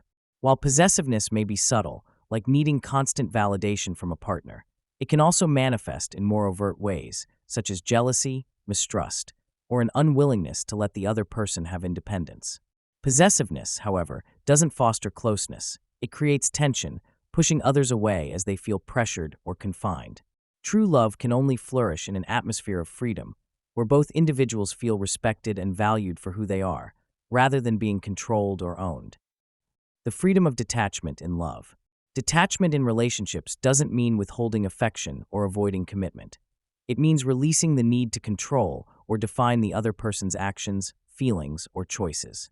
When we detach from ego-driven expectations, we allow ourselves and our partners the freedom to grow and evolve naturally. This freedom doesn't weaken relationships. It strengthens them, as each person can fully be themselves without fear of disappointing or being controlled by the other. Detachment brings a sense of peace, as we no longer depend on another person's behavior for our own happiness. This approach shifts relationships from need-based connections to those based on mutual respect and unconditional love. Detachment helps us recognize that true love isn't about possessing or changing another person, but about supporting them as they are, even as they grow and change. Stories of loving without possession. Number 1. The parent who lets go. Consider a parent who feels deeply attached to their child's success, believing that their worth is reflected in their child's achievements. When the child decides to pursue a different path, perhaps one that the parent hadn't envisioned, the parent's ego may react, feeling disappointed or even resentful. However, by practicing detachment, the parent learns to love their child unconditionally, releasing expectations and allowing the child to follow their own path. This detachment strengthens the bond, as the child feels accepted for who they truly are, free from the burden of meeting their parents' desires. Number 2. The partner who embraces freedom. In romantic relationships, detachment can be transformative. Imagine someone who has always been possessive in relationships, needing constant reassurance from their partner to feel secure. Over time, they realize that this neediness creates tension, making both partners feel pressured. By learning to detach, they begin to trust their partner's love without the need for constant validation. This shift allows the relationship to breathe, as both partners feel free to be themselves, without the weight of unrealistic expectations. The result is a healthier, more fulfilling relationship built on mutual respect and trust. Cultivating detachment in relationships. Detaching in relationships requires mindfulness and self-awareness. Here are some practices to help you cultivate a sense of freedom and respect in your relationships. Number 1. Identify ego-driven expectations. Begin by reflecting on any expectations you have of others in your relationships. Do you expect constant attention, validation, or loyalty? Notice if these expectations stem from a need to feel secure or valued. Acknowledge that these desires are ego-based, and consider how releasing them could lead to a more balanced relationship. Number 2. Practice non-attachment to outcomes. In relationships, it's natural to want things to unfold in a certain way. However, attachment to specific outcomes can create disappointment and strain. Instead, practice detaching from outcomes by accepting that relationships are dynamic and ever-evolving. Remind yourself that while you can offer love and support, you cannot control another person's journey. Number 3. Foster independence and growth. Encourage both your own independence and that of others. Engage in activities that bring you joy and fulfillment outside of the relationship, and support your partner or loved ones in doing the same. When each person is encouraged to grow independently, the relationship becomes a source of mutual inspiration rather than a constraint. Number 4. Trust in the strength of the relationship. Detachment requires trust, both in yourself and in your relationships. Trust that the love and connection you share are strong enough to withstand differences and change. When you trust in the strength of your bond, you feel less need to control or define it, allowing it to unfold naturally. Number 5. Practice loving detachment daily. Incorporate small acts of detachment into your daily interactions.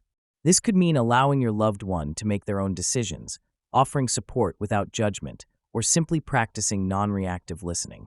These small moments of detachment add up, creating a foundation of respect and freedom in the relationship. The benefits of detachment in relationships.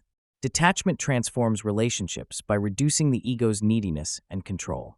When we practice detachment, we become more resilient to changes and challenges, as our happiness is no longer solely tied to another person's actions or choices. This detachment fosters a sense of inner peace, as we know that our worth and security aren't dependent on others. Moreover, detachment allows us to connect with others on a deeper level. When we let go of expectations, we begin to see our loved ones as they are, rather than as extensions of our own desires. This acceptance brings genuine intimacy, as each person feels valued and respected for who they truly are. Detachment as a path to unconditional love. At its essence, detachment is a path to unconditional love. When we love without needing to control or possess, we experience love in its purest form, free from conditions or limitations. This love isn't bound by the ego's demands. It is expansive, accepting, and enduring. Imagine the freedom of loving someone fully, without fearing loss or rejection. Detachment brings this freedom, as we no longer place the weight of our happiness on another person. Instead, we embrace love as a gift that we freely give and receive, without clinging to outcomes or expectations. This love is unconditional, extending beyond the ego's attachments, allowing us to experience a deeper, more spiritual connection with others. Moving forward with detachment in relationships. Cultivating detachment in relationships is an ongoing journey.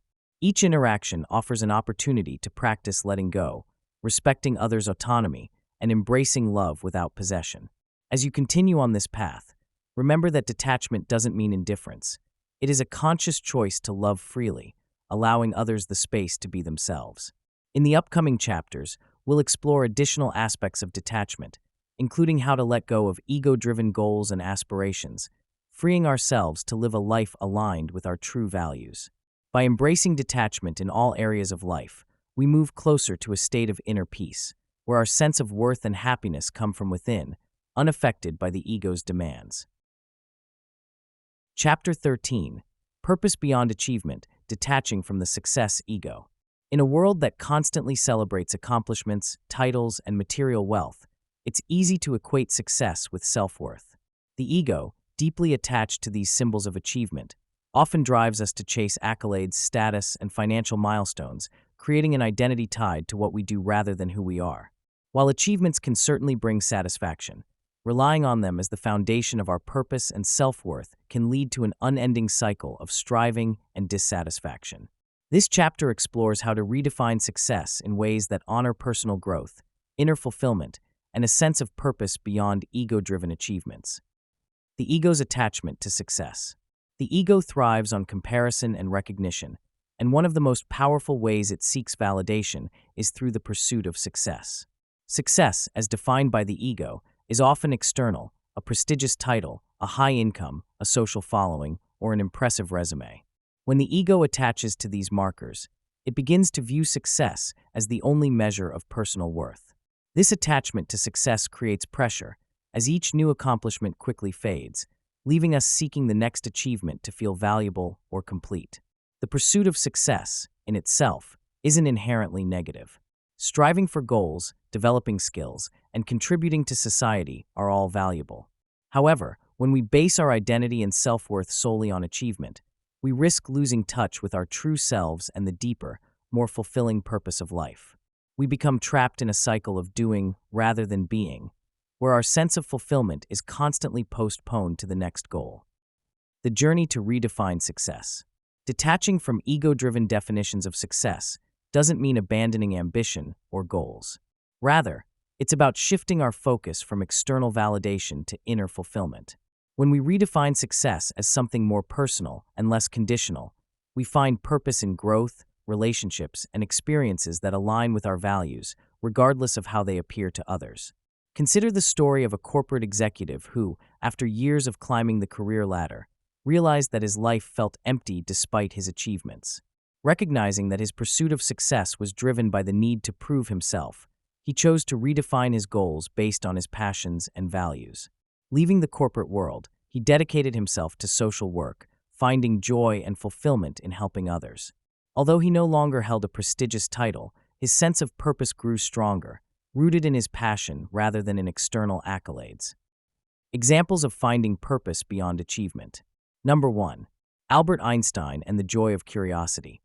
Although Einstein is widely celebrated for his achievements in physics, he famously described himself as a passionate seeker of truth.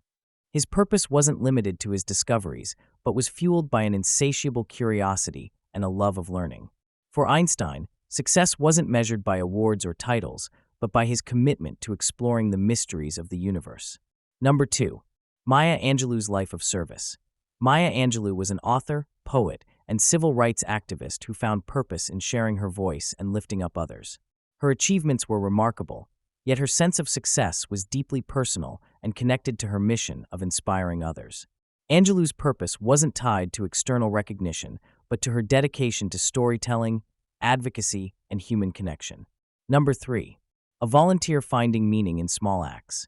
Consider the story of a retired man who, after years in a demanding career, found joy and purpose in volunteering at a local animal shelter. Although he no longer held a high-status job, he discovered a sense of fulfillment in the small acts of kindness he performed each day. His purpose wasn't tied to accolades, but to the simple pleasure of helping and making a difference. Exercises to redefine success and purpose.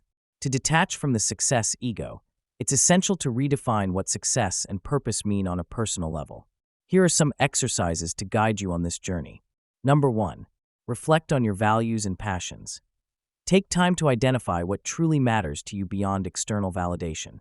What activities bring you joy, fulfillment, or a sense of connection? Reflect on the moments in your life when you felt genuinely alive or at peace. These experiences often provide clues to your true purpose. Number 2. Redefine success in terms of inner growth. Write down qualities or goals that represent personal growth rather than external achievement.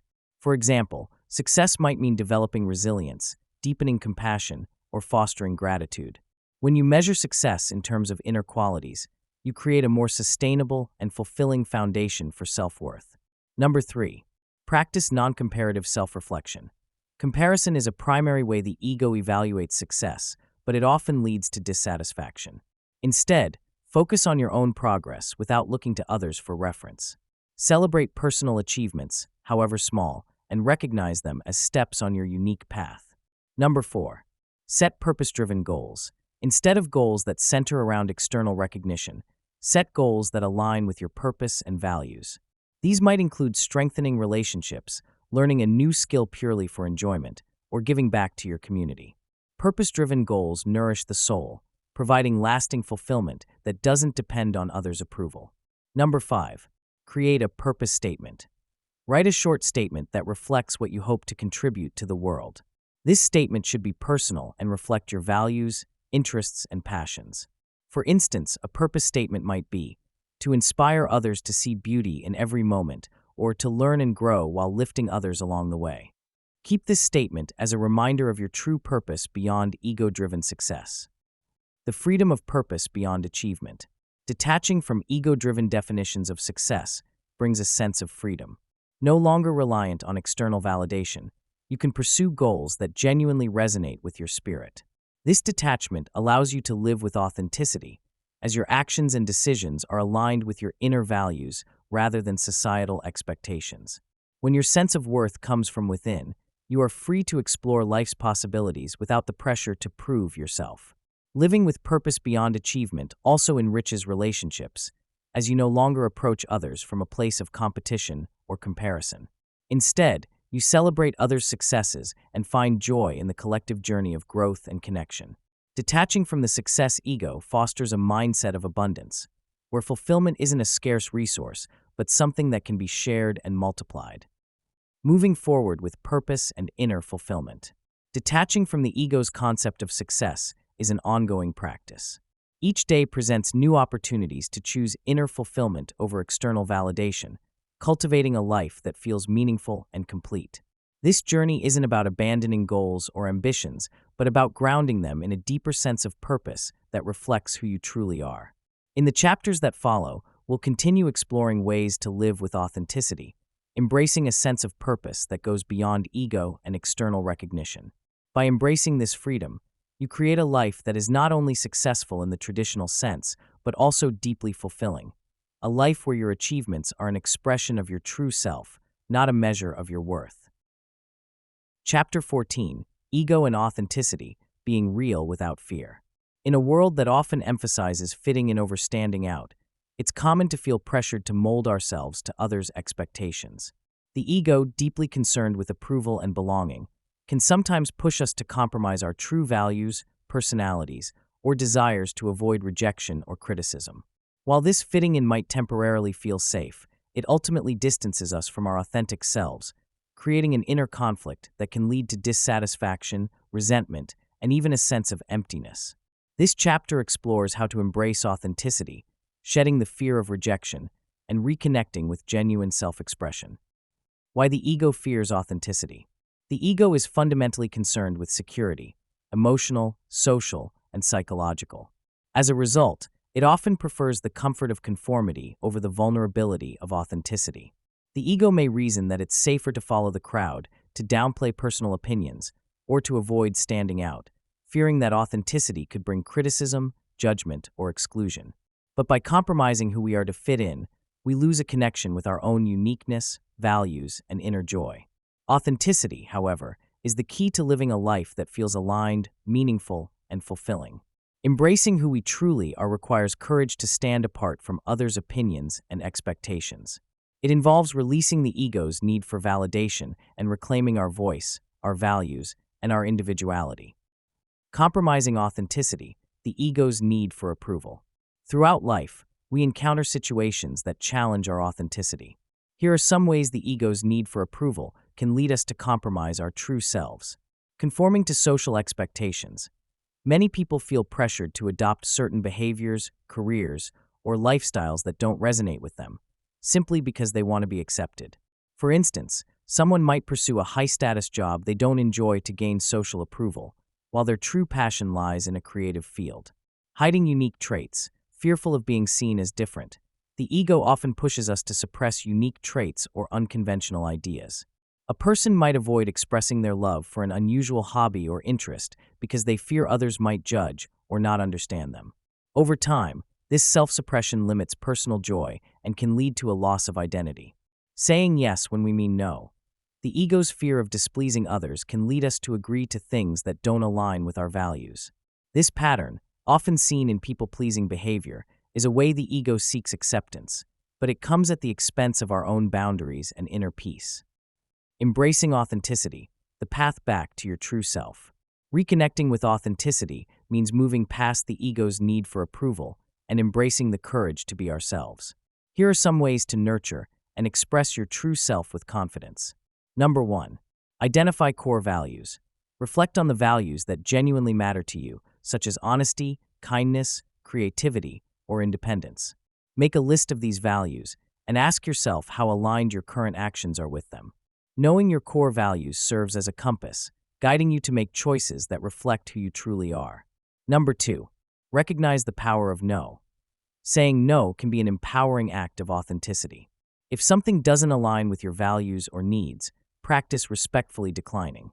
Start with small boundaries, such as declining a social event if you need rest, and gradually build your comfort with prioritizing your own needs over the fear of others' opinions. Number 3. Celebrate your unique traits. Embrace what makes you different, whether it's an unusual hobby, a unique perspective, or a personal quirk. Practice expressing your true interests and passions without apology, knowing that these are parts of your unique identity. Remember, diversity is what makes connections rich, and your authentic self contributes to that diversity. Number 4. Express honest feelings. Authenticity isn't just about being unique, it's also about being real. Practice sharing your honest feelings with people you trust. This could mean speaking openly about a struggle you're facing, expressing excitement about a new goal, or simply sharing an opinion. Authentic expression strengthens relationships, as it creates a foundation of trust and openness. Number 5. Reflect on moments of compromised authenticity. Take time to journal about situations where you felt you compromised your values or acted inauthentically. Reflecting on these moments helps you identify patterns and can empower you to make different choices in the future. Number 6. Visualize your authentic self. Spend a few minutes each day visualizing yourself living authentically, speaking your truth, pursuing your passions, and honoring your values without fear. This exercise helps build confidence in embracing who you truly are, encouraging a life aligned with authenticity. Reclaiming your authenticity, letting go of fear. One of the most freeing realizations on the path to authenticity is that true acceptance begins within. When you accept yourself fully, the opinions of others lose their power. Embracing your true self brings a sense of relief and joy, as you no longer feel the need to conform to someone else's standards or expectations. This inner freedom allows you to experience life more richly, as you connect with others, pursue your passions, and live according to your values. While the ego may resist authenticity to protect against vulnerability, embracing who you are allows you to form deeper connections. Relationships built on honesty and mutual respect are far more fulfilling than those based on maintaining appearances or superficial acceptance. Living authentically in everyday life. Embracing authenticity is an ongoing practice, one that requires self-awareness and compassion. Here are additional ways to live authentically each day. Embrace imperfection. Authenticity doesn't mean perfection. Accepting and expressing your flaws, mistakes, and uncertainties is part of being real. Allow yourself to be vulnerable, knowing that imperfection is part of the human experience and contributes to personal growth. Set authentic goals. Pursue goals that genuinely resonate with you rather than ones based on external expectations. Reflect on why you want to achieve certain things, and ask yourself if they align with your values and passions. Authentic goals bring a sense of purpose and fulfillment that isn't dependent on others' approval. Surround yourself with supportive people. Seek out people who encourage you to be yourself and respect your boundaries and values. Supportive relationships reinforce authenticity, while relationships based on judgment or control often reinforce the ego's need for conformity. Practice self-compassion. Authenticity requires self-compassion, as it can sometimes feel uncomfortable to go against the grain. Be kind to yourself in moments when fear or self-doubt arise, reminding yourself that living authentically is a courageous act. Finding freedom through authenticity. Living authentically brings a profound sense of freedom, as you are no longer confined by the expectations or judgments of others. Instead, you create a life that reflects your true self, allowing you to experience deeper joy, satisfaction, and connection. The journey toward authenticity is a journey back to yourself, a process of rediscovering the unique qualities, values, and passions that make you who you are.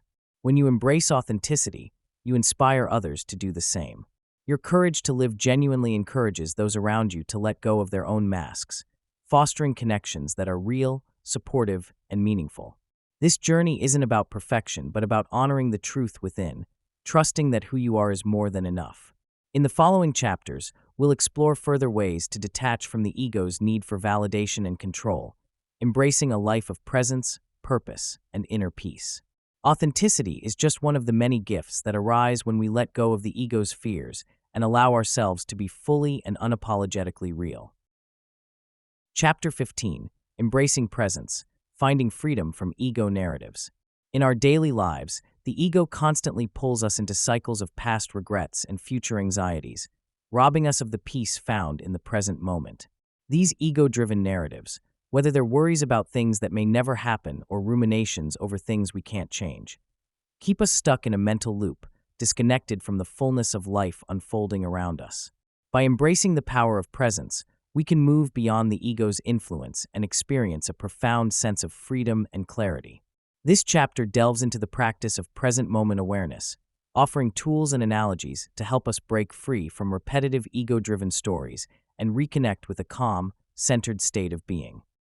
The ego's attachment to past and future narratives. The ego finds identity in stories. It labels experiences as good or bad, creates roles for ourselves and others, and forms a running commentary about how things should be. These narratives often dwell in the past, attaching significance to memories, mistakes, and experiences that reinforce our self-concept. Alternatively, the ego projects into the future, seeking control over outcomes or fearing potential challenges. The result is a mind that is rarely at rest, as it oscillates between regrets and worries, creating a sense of unease. By holding tightly to these narratives, we become prisoners of the mind, always looking back or forward rather than fully engaging with life in the present. Living in the moment doesn't come naturally to the ego, as presence means letting go of control and embracing the unknown. Yet it is in the present moment that we find true peace, clarity, and liberation from the ego's grasp. The clear sky beyond the clouds, an analogy for presence. Imagine your mind as a vast, open sky and thoughts as passing clouds. The ego is like the weather. It brings storms of regret, fear, and worry. But just as the sky remains unchanged by clouds, our true essence remains constant beneath the flow of thoughts. When we connect with the present, we see beyond the clouds of ego-driven thoughts, recognizing that they are transient and do not define us. This analogy highlights the power of presence.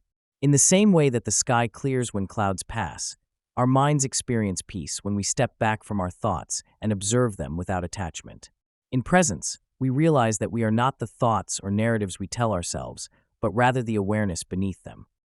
Practices to cultivate present moment awareness. Presence is a skill that grows with mindful practice.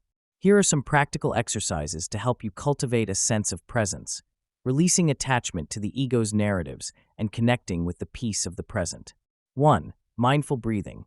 Begin by paying attention to your breath. As you inhale and exhale, focus on the sensations, the cool air entering your nostrils, the rise and fall of your chest. When thoughts arise, gently bring your focus back to the breath. This simple act of breathing mindfully grounds you in the present moment, quieting the mind and breaking the cycle of ego-driven stories. 2. Observe thoughts as passing clouds. Practice observing your thoughts without judgment. As a thought arises, acknowledge it, then imagine it drifting away like a cloud in the sky. By detaching from each thought, you create space between you and the mental chatter, allowing yourself to experience the stillness beneath. 3. Body-skin meditation. This involves bringing awareness to different parts of the body, noticing sensations without judgment. Start at your feet and gradually move up to your head. This practice brings you fully into the present by focusing on physical sensations rather than mental narratives, helping you relax and reconnect with the here and now. 4. Mindful observation of daily tasks. Choose an everyday task, like washing dishes or drinking tea, and engage in it mindfully. Notice the details, such as the warmth of the water or the taste of the tea, without letting your mind wander. By fully immersing yourself in a simple activity, you strengthen your ability to focus on the present. 5. Gratitude for the present moment. Practice expressing gratitude for simple things you're experiencing in the moment. This could be the warmth of the sun, the comfort of a chair, or the quiet of an early morning. Gratitude shifts the focus away from what is missing or needs changing to what is abundant and fulfilling in the here and now. The freedom found in presence. Embracing presence brings freedom, as it liberates us from the relentless grip of the ego's judgments and expectations. When we're present, we no longer identify with thoughts that try to define who we are or how we should be.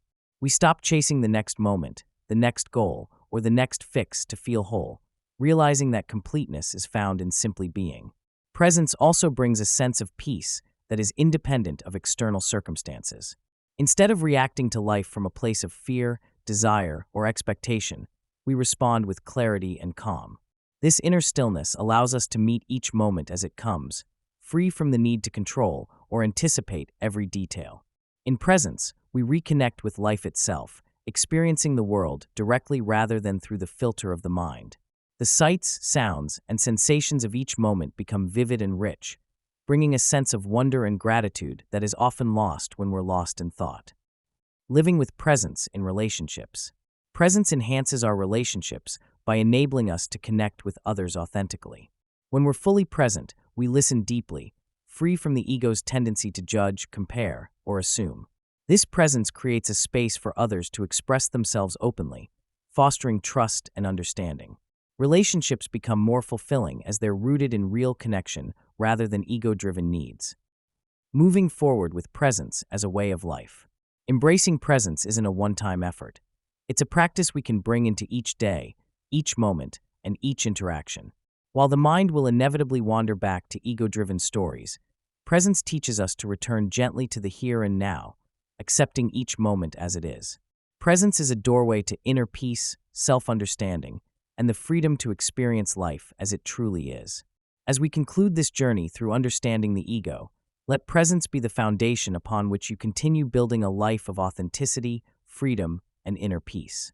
The practice of presence allows you to step beyond the ego's narratives, embracing a deeper, truer sense of self. Chapter 16. Exploring the true self beyond the ego. The journey toward self-discovery is often a process of peeling back layers, of beliefs, attachments, fears, and desires created by the ego. Beneath these layers lies the true self, an essence defined not by achievements, appearances, or roles, but by qualities of peace, compassion, and purpose. Unlike the ego, which constantly seeks validation and control, the true self is grounded, content, and unaffected by the external world's demands.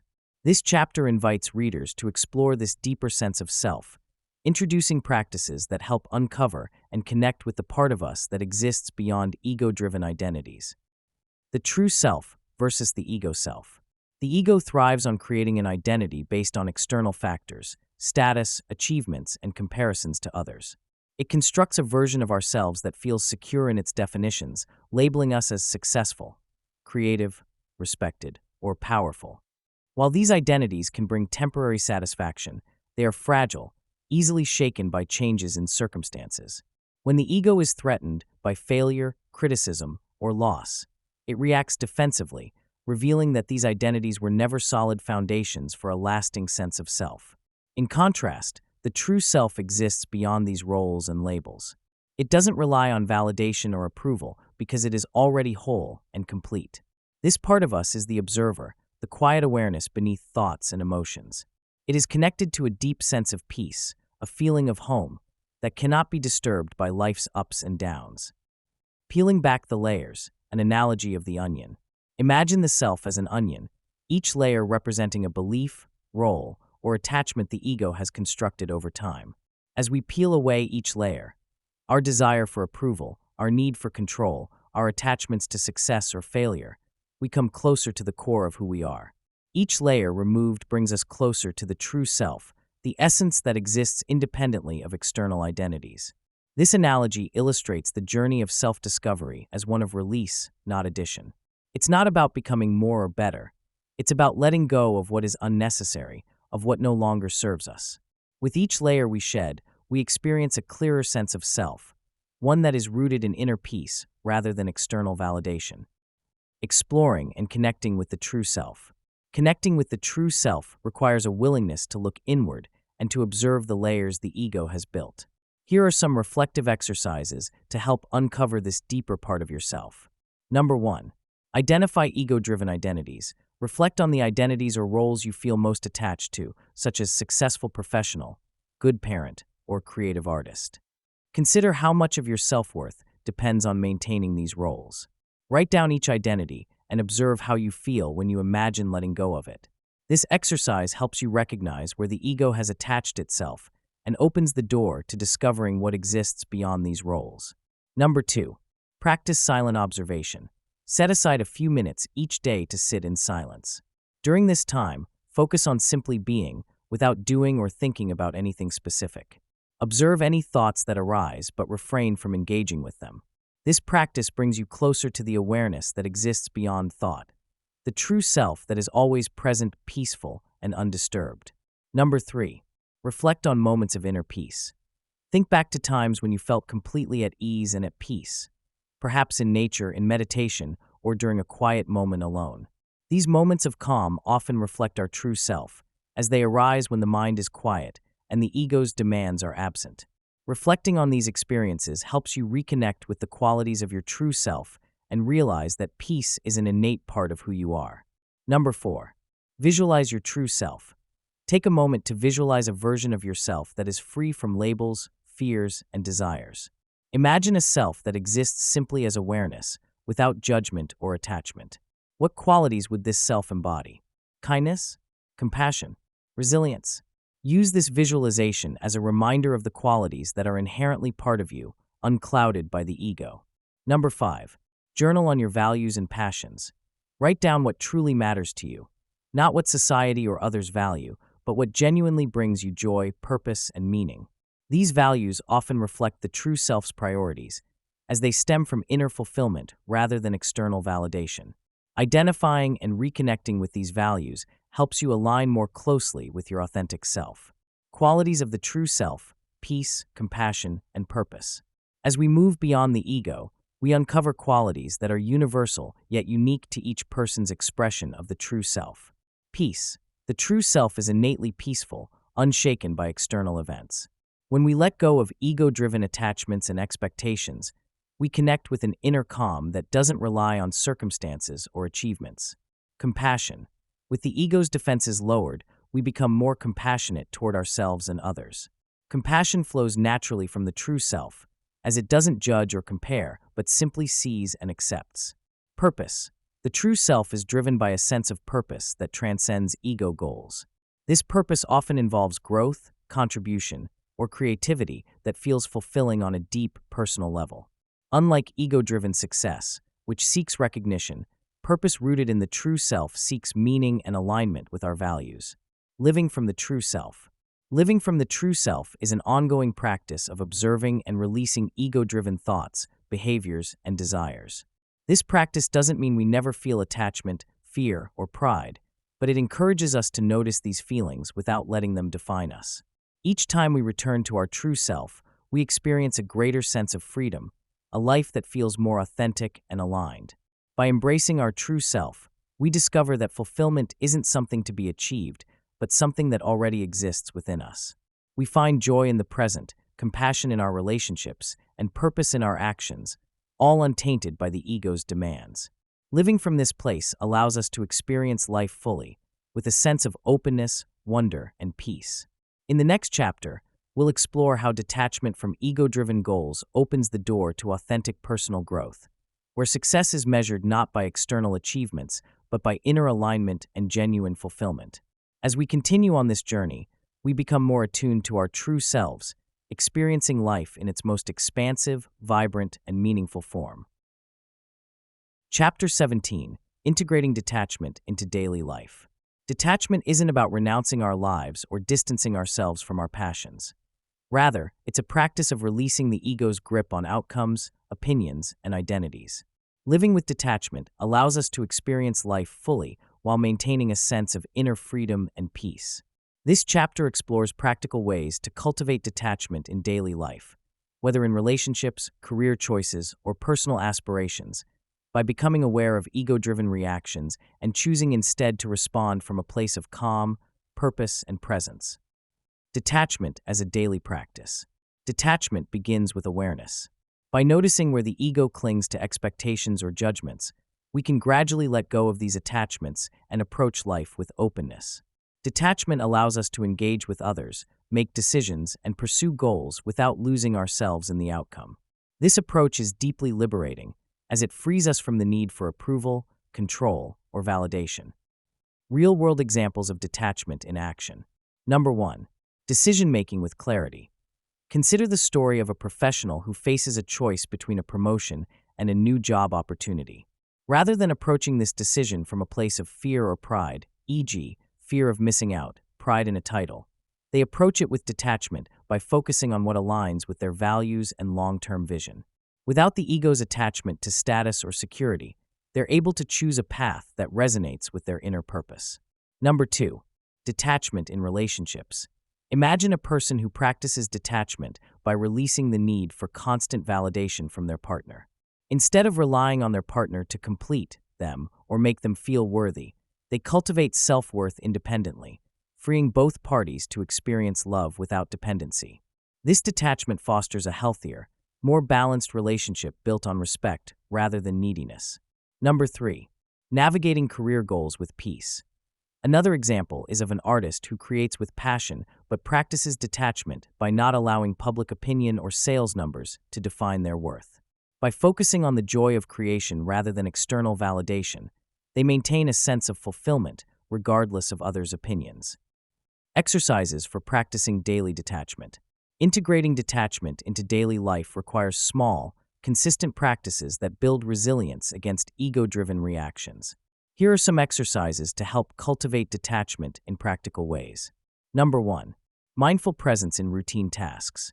Start practicing detachment by being fully present in simple daily tasks, like washing dishes or walking. Notice your surroundings, engage your senses, and let go of any judgments or expectations.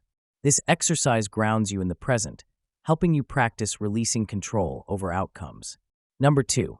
Set intentions without clinging to results. Each morning, set an intention for your day, such as to be compassionate or to approach challenges calmly. Throughout the day, focus on embodying this intention without fixating on outcomes or the responses of others. This helps you practice aligning with your values rather than seeking approval or success. Number 3. Daily reflection on ego reactions. At the end of each day, reflect on moments where the ego may have driven your reactions, whether through anger, judgment, or pride.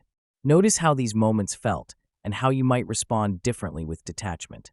This regular reflection builds awareness, helping you recognize and release ego-driven responses. Number 4. Visualization of detachment. Visualize yourself letting go of specific attachments, whether it's the need for praise, the desire to control, or fear of failure. Imagine these attachments as physical weights being lifted off your shoulders, leaving you free and open to experience life as it unfolds. This visualization reinforces the feeling of freedom that comes with detachment. Number 5. Practice the pause. When you feel triggered, take a pause before reacting.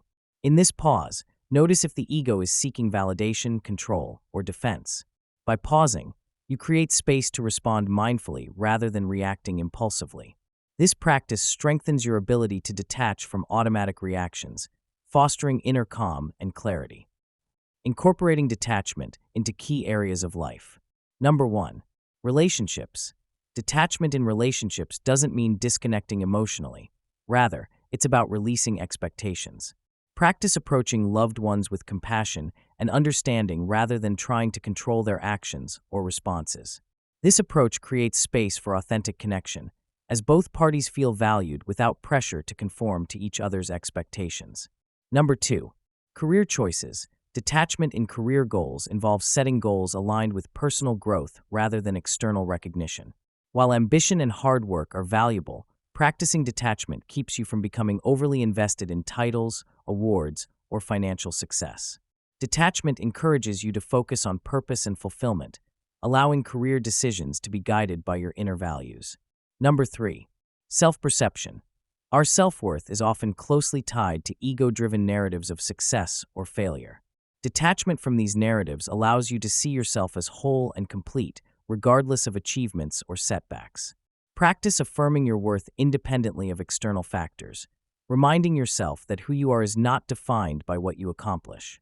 Number 4. Personal growth and spiritual practice. Detachment is foundational for personal growth, as it encourages you to approach challenges as opportunities rather than threats. This mindset allows you to learn from failures without feeling defeated, viewing setbacks as natural parts of growth rather than personal shortcomings. Benefits of living with detachment. Practicing detachment brings profound benefits to every area of life. By letting go of the ego's need for control, validation, and rigid outcomes, we experience greater peace, resilience, and inner freedom. Detachment helps us approach life with curiosity and openness, knowing that we are capable of handling whatever arises without needing to manipulate or cling to specific results. Number 1. Increased emotional resilience. Detachment creates a buffer against the highs and lows of life. Rather than being swayed by every praise or criticism, you maintain a stable sense of self. Emotional resilience allows you to handle stress, disappointment, and success with the same calm, grounded approach. Number 2. Deeper relationships. Relationships built on detachment and respect foster true intimacy and trust. Detachment allows you to love freely without expecting others to fulfill your needs, creating space for genuine, healthy connections that are based on acceptance rather than dependency. Number 3. Inner peace and clarity. By releasing the ego's narratives and expectations, you connect with the peace that comes from simply being. Without the constant striving and comparison that the ego demands, you're free to experience each moment with clarity and appreciation. Number 4. Aligned decisions and purpose. Detachment enables you to make decisions from a place of alignment with your true values. Detached from ego-driven goals, you pursue paths that feel fulfilling on a deeper level, aligning your actions with a sense of purpose that isn't dependent on external approval. Moving forward with detachment as a lifestyle. Detachment isn't a one-time achievement. It's a daily practice that deepens with awareness and intention. Each moment offers an opportunity to practice detachment, whether by observing a reaction, letting go of an expectation, or embracing a new perspective. Over time, this practice becomes a natural way of engaging with life, allowing you to experience freedom, connection, and fulfillment without the limitations of the ego. As we conclude this chapter, consider detachment not as an end goal, but as an evolving journey. By integrating detachment into your daily life, you open yourself to a world of possibilities, unbounded by fears and expectations.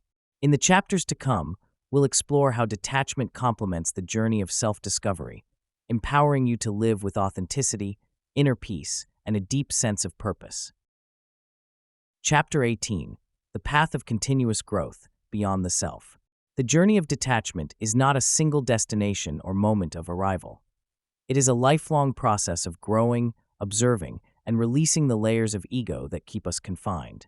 Detachment offers a pathway to deeper self-awareness and true freedom, but it requires practice, patience, and a willingness to let go of old patterns. Each experience, whether joyful or challenging, is an opportunity to learn, to deepen our connection to the true self, and to detach further from the ego's limitations. Embracing life as a continuous unfolding.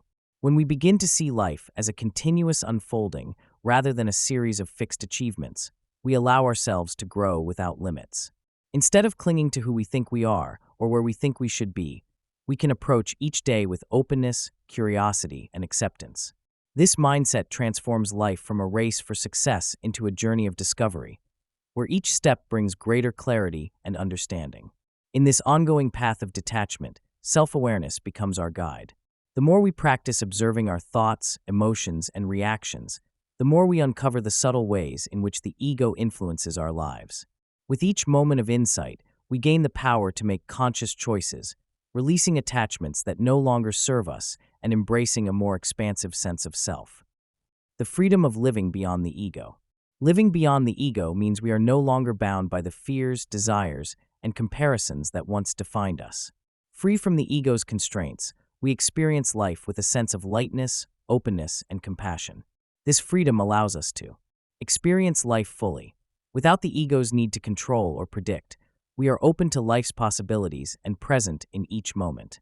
This presence enables us to savor life's beauty, to appreciate simple joys, and to meet each experience as it comes. Love more deeply. Free from the need to protect or inflate our self-image, we can connect with others from a place of authenticity and compassion. Detachment allows us to love without conditions, seeing others as they are rather than through the lens of ego-driven expectations. Grow without limits. When we release attachment to fixed identities, we open ourselves to endless growth and transformation. Detachment allows us to redefine ourselves as we evolve, embracing change with curiosity and confidence. Each experience becomes an opportunity to expand our understanding and deepen our connection to the world around us. As you continue on this path, remember that detachment is an ongoing journey. Each step forward brings new insights. Each challenge offers lessons in letting go, and each moment of presence reconnects you with your true self. By living beyond the ego, you not only find peace within, but also become a source of peace for others. Conclusion: the freedom of living beyond the self. As we conclude this journey, let us reflect on what it truly means to live beyond the self. The path of detachment is one of courage, as it asks us to release what is familiar and step into the unknown.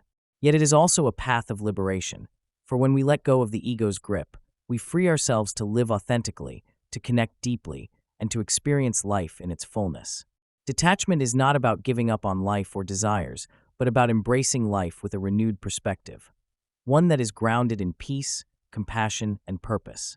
By moving beyond the ego, we connect with our true selves, allowing us to see the world and ourselves with clarity and acceptance.